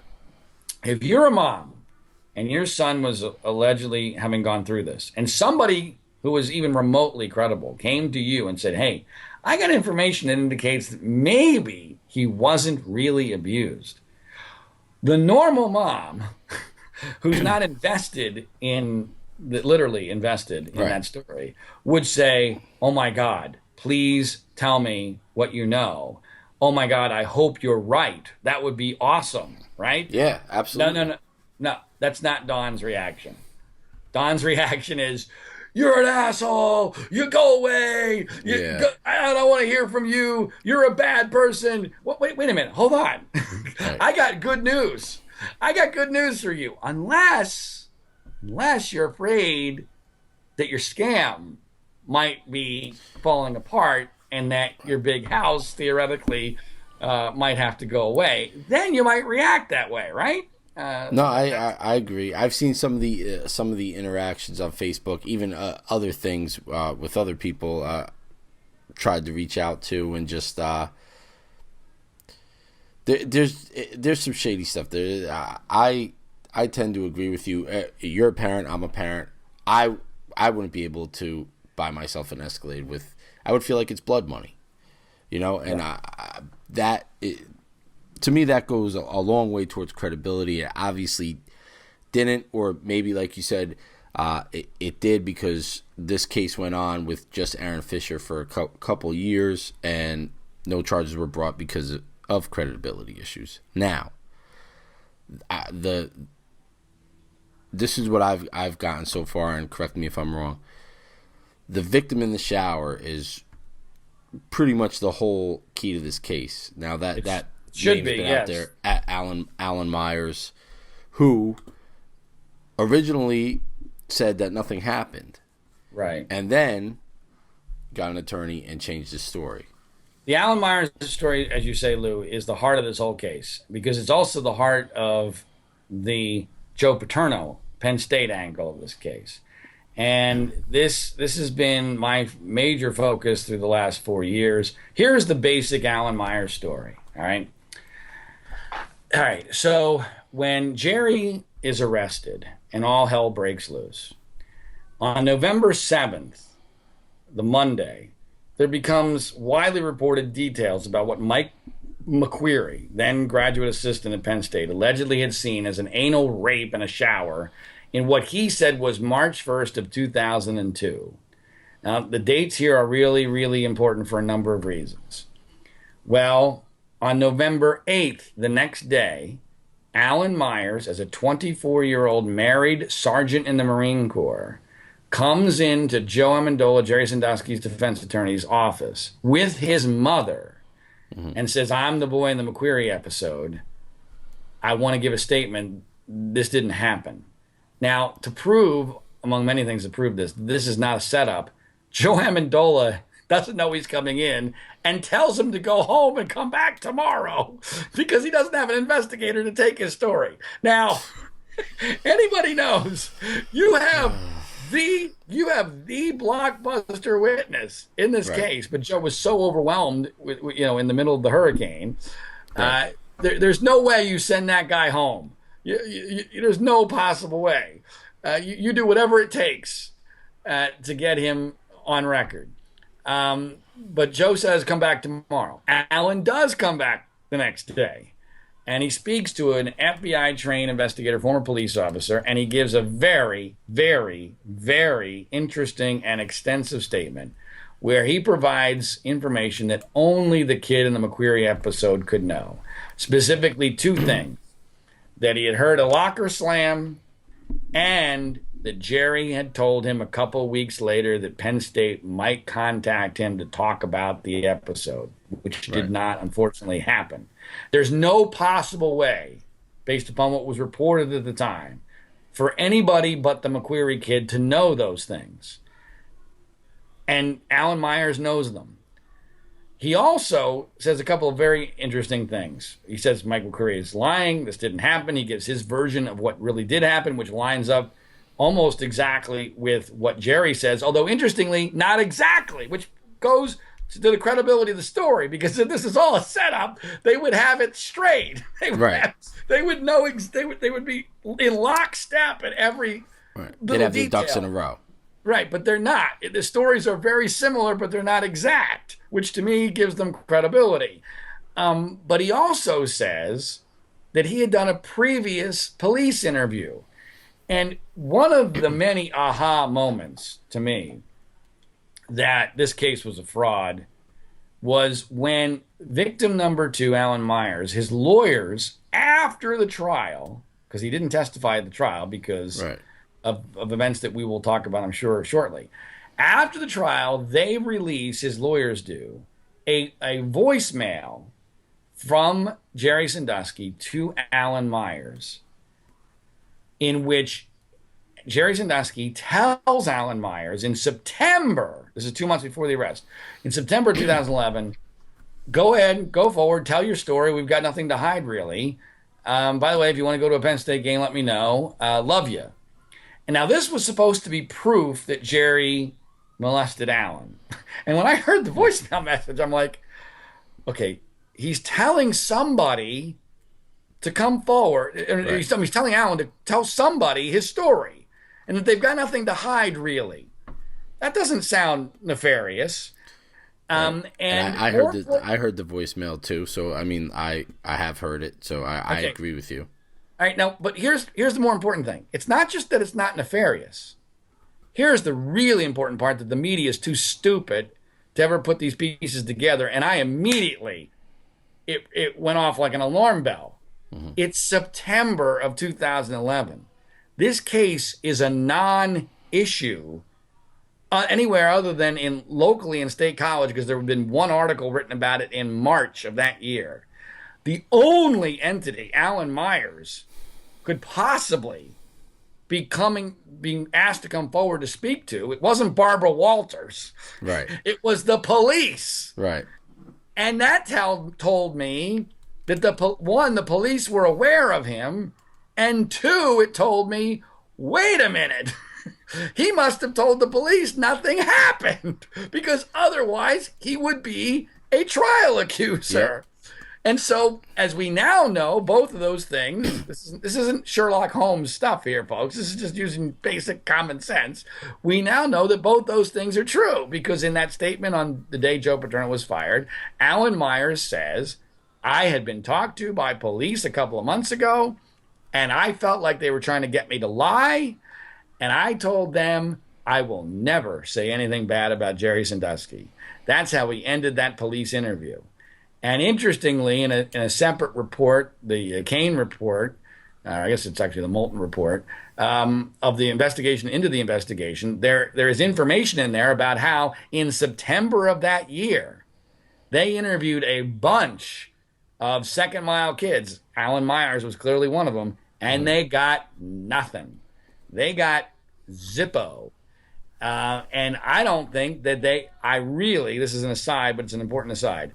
I really don't believe they were going to arrest Jerry Sandusky, except, and this is where everything about this case is 180 degrees different than what's true.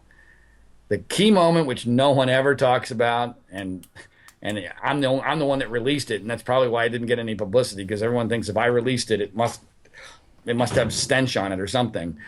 But in October, the police decided to do another interview with Joe Paterno. And with Scott Paterno, the only person in his presence, Joe Paterno does a much stronger job of backing up Mike McQueary's testimony than he actually did in his grand jury testimony. Right. Now, and at that moment, I think they realize it's go time. We can do this. We've got Joe Paterno completely nailed down, the most respected man in the state of Pennsylvania, backing up Mike McQueary, who we've been able to manipulate into saying he saw some sort of a sex act or a rape. We've got enough. If Joe Paterno had, in that interview, said, guys, I'm sorry. I thought about it, and I just can't remember what the hell McQueary told me. I'm not sure. Right. If that had been Joe Paterno's interview in October, I don't believe any of this happens at all. Which would be completely believable for a man in his mid-80s at the time. I think he was 84. Yeah, it was almost 84 at that time. Right. And by the way, actually, no, he was 84 when that second interview happened. He was 84 in October of that year. In the previous, just before his infamous grand jury testimony, 2 weeks before, I think it was. Maybe it might have been 2.5 weeks. And no one ever mentions this either because it doesn't fit the narrative. Joe Paterno gave a radio interview that went so poorly. I mean, I'm talking off the charts poorly, right, that it went viral.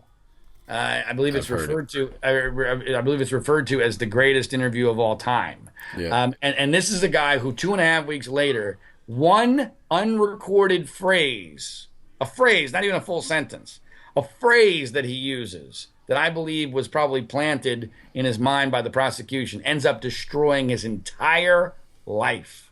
Think about that. For an event, by the way, that he dies not even realizing the year in which it happened. He died thinking it happened March 1st, 2002. It actually occurred, we later found out, February 9th of 2001, because McQueary had gotten the date, the month, and the year wrong in his first testimony. And part of the reason why we figured that out was that Jerry Sandusky was the person that said, that's very interesting. It can't be 2002 because I know Alan Myers was the kid, getting back to Alan Myers. Right. I know Alan Myers was the kid because I remember the episode, because I remember I talked to Tim Curley, the athletic director. I told them they could talk to Alan. And I know it wasn't 2002 because I know that this happened just after my book came out. Right. Because I had taken Alan on a book signing in that time period. Well, it turns out it's actually accurate, as is everything else that Jerry has said in this case. Jerry's book comes out January 1st or 2nd of 2001, and the episode occurs 5 weeks later. Interestingly, and to me, this goes to Jerry's naivete and lack of ability as a criminal mastermind. The last time I spoke to Jerry in prison, he still is not convinced that February 9th, 2001 is the exact date, because he can't put all the pieces together in his mind, right, to make that work. And yet, if the criminal mastermind would know everything, and he would have his story completely straight. And by the way, he would stick with the February 9th date because that date is now good for him because he's got a guy, Alan Myers, who says nothing happened. Right. But Jerry doesn't do that because he's a dope and he's innocent. Well, he certainly wouldn't help the investigators out with their timeline. That's one thing that I right. found. And so just to finish the Alan Myers story. So Alan gives this statement. And that night, the world changes. As I said, the polls flip. Joe Paterno gets fired. Graham Spanier, the president of the university, effectively gets fired. And after that, everything, all bets are off. And as part of many, again, we keep referring to the perfect storm, It just so happened that Alan Myers had had 2 DUIs in the previous year and a half. And his lawyer on both of those was a guy by the name of Andrew Shubin. And the reason why Andrew Shubin was his lawyer was that his mom had previously worked for Andrew Shubin, I think in the office. And so, as fate would have it, Andrew Shubin was the most aggressive lawyer in State College looking for Sandusky accusers. Right. And so it's not a coincidence that all of a sudden Andrew Shubin tells Joe Amendola, Jerry's defense attorney, that Alan Myers has become a victim, and Joe Amendola is shocked because they thought they had the whole case wrapped up. And by the way, Alan Myers' interview not only ends up as a disaster because of the fact that Andrew Shubin turns him into a victim. I believe the Bob Costas interview occurs because they think they've got Alan Myers in the bag. In other words, because Joe Amendola is feeling confident, we've got Alan Myers, we've got the McQueary kid. I think that's why he feels like it's okay to pull the trigger on a Hail Mary pass because they've got to recover from the Paterno firing and have Jerry do the Costas interview, which of course ends up backfiring, right? As we've already talked about. Now, let me ask you this, because this is something that's not, and maybe I'm not remembering this correctly, but this is something that's not, I haven't heard brought up much, but. And by the way, just to finish with Alan Myers, he does not testify because the prosecution is afraid of him and the defense doesn't know what he's going to say. Right. And so he becomes a victim after the trial and gets paid $3 million for his story, which, makes no sense. I mean, if you read, even the prosecutors don't believe his story of being a victim. So the reality is this: Alan Myers was never abused. He felt like Jerry was his dad, and he sold out because he knew Jerry his friend went to his wedding. Yeah, Jerry went to his wedding. Yeah, and there's a lot of it's very interesting. The fact that he doesn't testify and the fact that he changed his story is one of the things that really blew my mind. But I wanted to talk about Joe Paterno quickly as far as when he got fired. He had already handed in his resignation, if I remember correctly, to effective at the end of the season. Am I not remembering that correctly? Or no, that's fairly accurate. What my understanding is that it happened was that Joe Paterno had told a couple of key people that at the end of that season it was going to be his last year. But this is after the firestorm had already begun. No. This is before the firestorm. Oh, okay. All right. This is before the firestorm, which, by the way, is consistent with the fact that he allowed Joe Posnanski, the book author, to follow him for that entire last year. Right. Now, by the way, this is one of the many things the media never wants to answer the question. So if you're Joe Paterno and you've been involved in this cover-up for however many years you think the cover-up has been going on, right, and you've already testified in front of a grand jury, you know that Jerry Sandusky is being investigated for child sex abuse. You know this at the beginning of 2011, in fact, the end of 2010. What remotely sane person says, you know what, Joe Posnanski, why don't you come on in follow me and around, shadow me for the whole year, because this is going to be a giant shitstorm and I would love for this to all be documented, right, my downfall. I mean, that's nuts. That is absurd. But no one wants to put all these pieces together because they love the fairy tale narrative. So anyway, the point is that privately Paterno had said this would be his last year, which was consistent with Posnanski. Why else would you ask Posnanski to shadow you unless it was the last year? But he didn't want people to know that, because as soon as it's the last year, two things happen. Everybody makes a giant fuss over every game, and two, you can't recruit, because now everyone's worried about who the replacement is and what have you. So Paterno makes a logical decision to try to keep that quiet.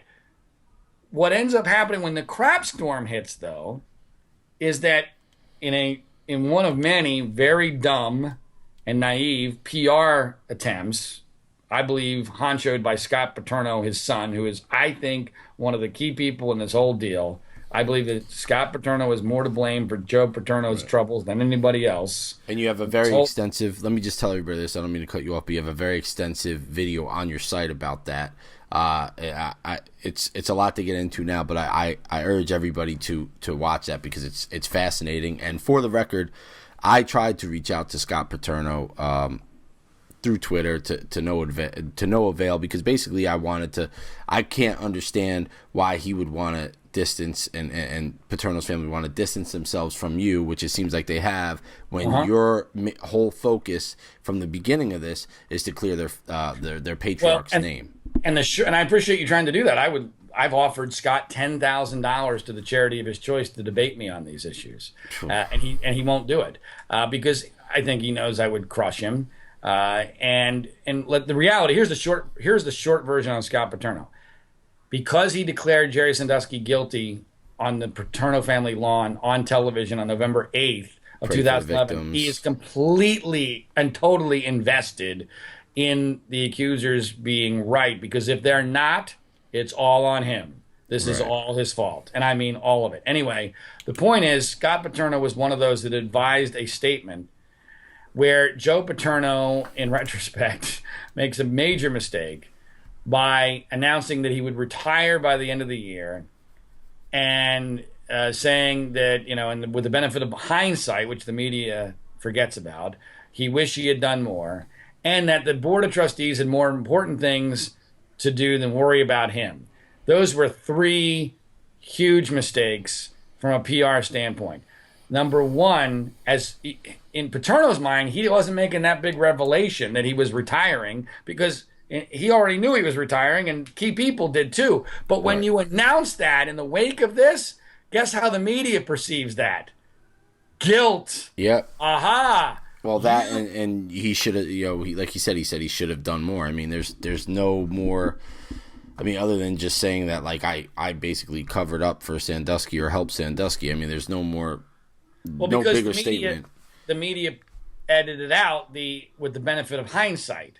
Right. And so they eliminated the benefit of hindsight. That was the second mistake. I think the biggest mistake was the retirement, because even though there was no actual retirement, the media perceived it as, aha, this is the, give an inch, they'll take a mile scenario, because you're acknowledging that you must have done something wrong because now you're retiring. Well, now we see blood. And when we see blood, we're going in for the kill, especially when, by the way, the other thing you've announced is Saturday's your last home game. Right. So now you've made it an even bigger deal. You've made it imperative that we destroy you today. Right. Now, when Penn State fired him after he announced his that he would retire, that was something that I never really saw the point. Was that just so they could try to get ahead of it, whereas they weren't going to let him walk away? They thought stupidly. They thought incredibly stupidly. It was going to make them look good. That this would make them look good. It would get rid of the first thing they wanted to do at all cost was to end what they thought the Saturday game against Nebraska was going to be, a pep rally for a pedophile protector on national television. They wanted they needed to do whatever they could to stop that. In fact, that's interesting. There is, to this day, there's debate over whether Paterno was actually fired. I know that sounds insane, but there have been so many different stories put out as to what actually was done to him. One of the stories is that all they really were trying to do was to keep him off the field because of, what they thought was going to be the PR problem of that. Effectively, it's all the same. Right. I mean, I don't even know how much he was really coaching at that time anyway. That's what the real shame of this is, but among many. But anyway, here's the point.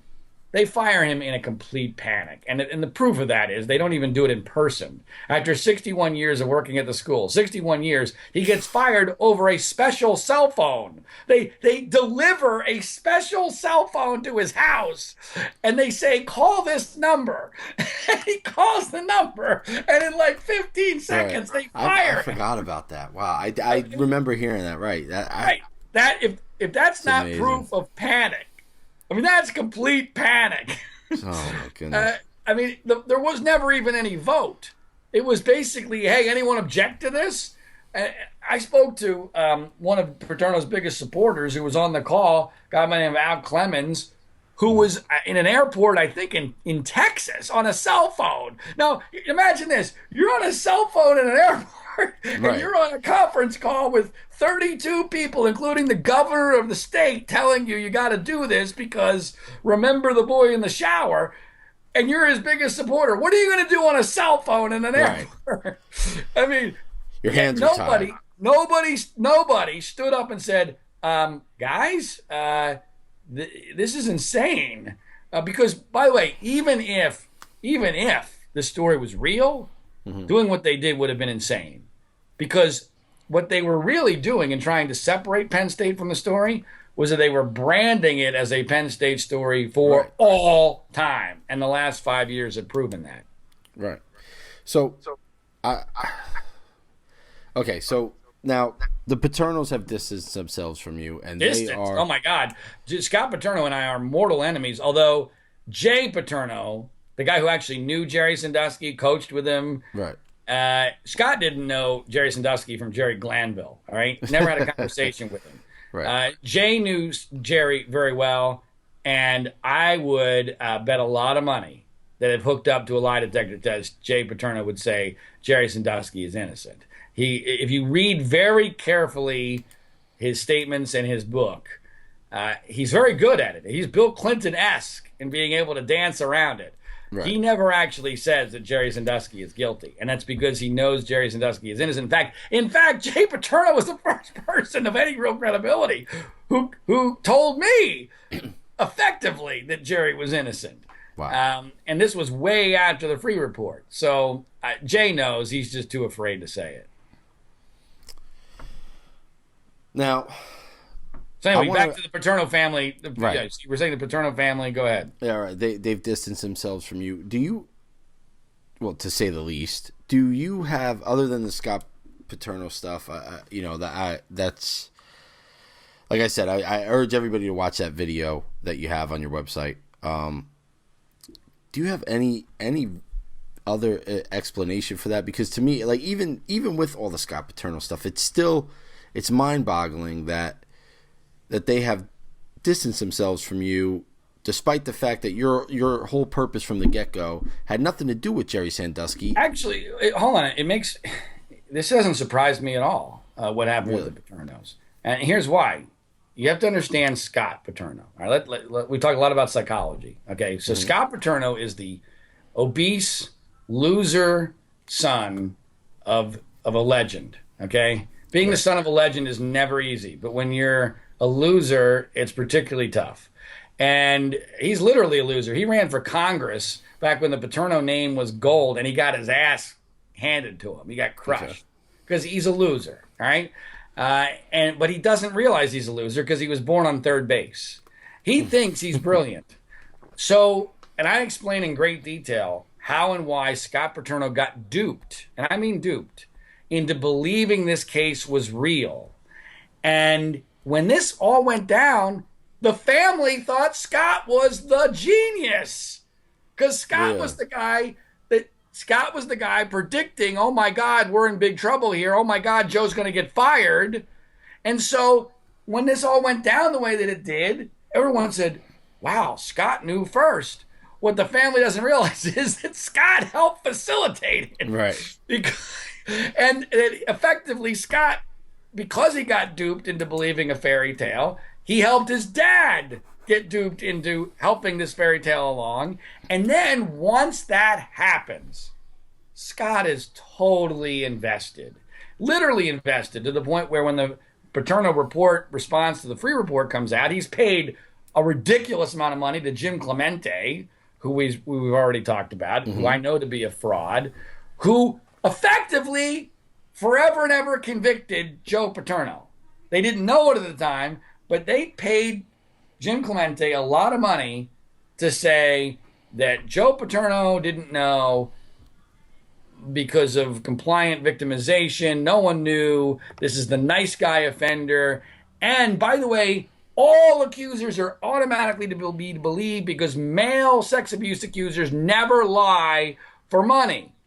And the Paternos embraced that completely because they thought the way out of this was if we are politically correct and we self-flagellate and we buy the media's narrative and show what good, rational people we are and do what we can to help child sex abuse, that eventually rationality will win out and Joe will be redeemed. And in a rational world, politically, I can understand why Scott took that tact. But Scott made two massive miscalculations. Okay. Number one, this is not a normal case, okay? Not even remotely a normal world. Number two, he didn't know the settlements were going to be released to the public. And I told board members, I told everybody, look out, because these settlements are going to be horse manure. Right. And when those settlements came out and they implicated Joe Paterno, the Paternos had no way to combat that because they had already accepted the narrative that all the accusers are to be hugged and embraced and they never tell a lie. And once they bought that, their goose is cooked. Right. So this is all Scott's fault. Scott is why Joe Paterno will be damned for all time unless a miracle happens and Jerry Sandusky gets a new trial. And Scott's ego can't accept that. That's not hard for me to explain. Wow. And as far as Jay is concerned, Jay is in a tough spot because Sue Paterno, his mom, has sided with Scott for a lot of reasons. I mean, I feel badly for Sue. It's like everything else in this case, everything's so bizarre. I believe that part of the reason why there was a rift between Sanduskys and Paternos was that Sue Paterno overheard Dottie Sandusky making a joke about Catholics many years ago, and that this caused a rift that made it more difficult for someone like Sue to even hear Dottie out. Dottie has reached out to Sue on numerous occasions, and Sue will hear nothing of it. Scott rules the roost. So Jay has a couple of problems. One, mom's on Scott's side. Two, he wants to work again in coaching or in broadcasting, which means you cannot say Jerry Sandusky is innocent. Right. So right there, Jay has decided to try to thread this needle, and Jay has never been in our interaction. Jay has been nothing but supportive, although not nearly as supportive as he should be. But he's never going to say that publicly. Okay. Now, which is one thing I want to bring up, and I don't know if many people know this, but real quickly, you were talking about a rift between the Paternos and Sandusky. Is that Joe Paterno didn't particularly care for Jerry Sandusky. So, that's another thing going towards as far as there not being a cover-up, because I don't like you. I'm not covering up for you. Well, have you ever noticed, Lou, how many photos they use of Joe Paterno and Jerry Sandusky together? I've seen one. There's one. They use the exact same. This is not hyperbole. Look it up. There's one photo, of Joe putting his hand on his shoulder. Yeah, that's it. And it's a very old photo. They did not get along. They were very different people. They had very different styles. I can understand, one of the things that really at first confused me, but then I kind of figured it out later, was in prison, I kind of sensed that Jerry had disdain for Joe Paterno. And I first thought, wow, what a jackass. What an asshole. You're not just a pedophile. You destroyed this guy's his entire career, his life. He died because of this, and you still have disdain for him? Because I was expecting, because I thought Jerry was a pedophile. Right. I was expecting him to feel, oh my God, I'm so sorry this happened to Joe. I can't believe it. It's so unfair. He was not like that at all. And then it suddenly dawned on me later, wait a minute. This is far more consistent with Jerry being innocent, because not only does he not have any guilt towards Joe Paterno, he actually has a little bit of anger because very rationally, and most people don't understand this, without Joe Paterno, Jerry Sandusky is playing golf right now. By the way, even if, by the way, he's guilty.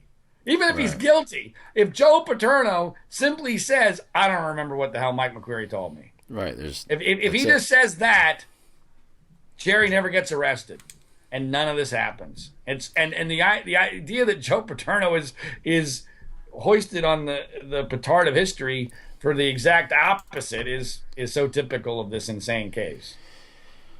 All right. Well, we're gonna wrap it up soon. I mean, so have I convinced you yet? You know what? I'm gonna say this. I'm going to. Oh, don't win proud. Don't win proud. I'm pretty convinced, man. This is the one. It's so hard to get past the children part, but I mean, I'm pretty convinced. I got. Tell me which child you believe. That's all I ever ask. That's the thing. I don't believe any of them, and right. At the very, very least, I mean, I think that you've proven. Can I get just real quick, Lou? Let's just go through the trial accused. Okay. Number one, Aaron Fisher. We've already talked about why we don't believe him. Number two, never testified in court and said that Jerry Sandusky never did anything to him. He's the McQuarrie victim. Number three, alleges something very minor, and I have photos of him posing with Jay Paterno after his settlement in 2013 in a Penn State uniform at a Penn State football game. That was the thing I saw on Twitter, the picture I saw today? Yes. Yeah.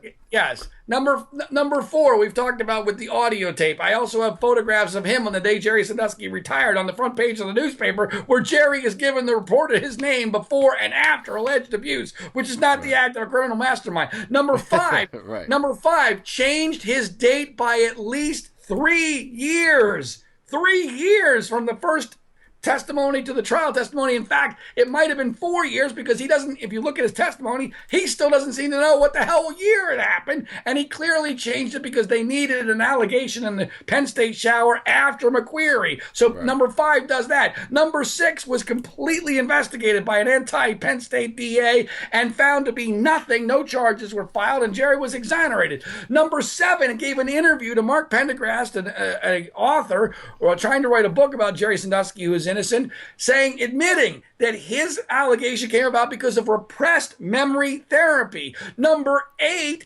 doesn't exist. Number eight does not exist. There's no accuser for number eight. Jerry was convicted in a Janner episode with no accuser, no direct witness at all, no date, no contemporaneous report, and an interview which almost no one knows about in this case, an interview with the only direct witness who did not testify because he allegedly has dementia, saying, not once, not twice, but 3 times that Jerry is not the person he saw.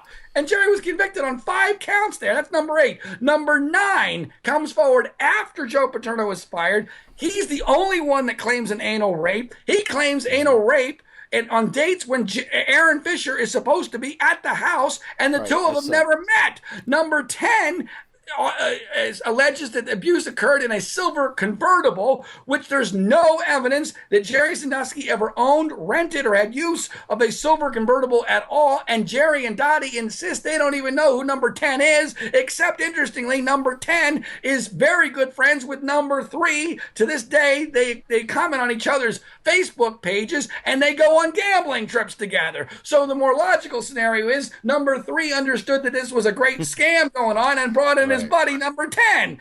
I just went through the entire trial. Who do you believe in that? No, listen.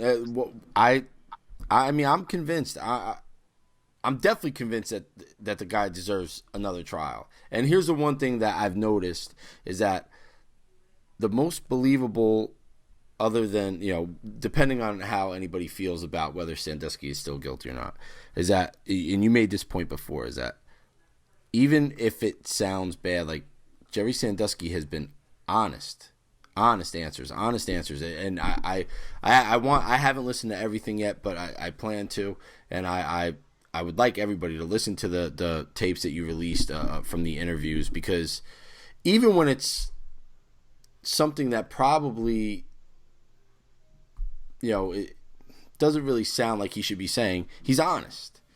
And as far as I'm concerned, he's been the most honest guy from what I've heard through this whole thing, and that is a real even as far as like giving timelines to investigators and things like that, that's something that I have a real problem with, and that was the biggest thing that really turned me around. And I think I told you I live in Pennsylvania, so I'm about 3 hours from Penn State. But there's a big Penn State fan base around here, and I hope that somebody like me listens to this or reads something and at least gets the doubt in their mind, because at the very least, I think that you've shown signs of reasonable doubt, and that should be enough. You know what I mean? At the very least, I'm just saying. I got it. I understand. And look, I appreciate you being open-minded and doing the research for yourself, and for someone who, because most people don't. They have a view of this case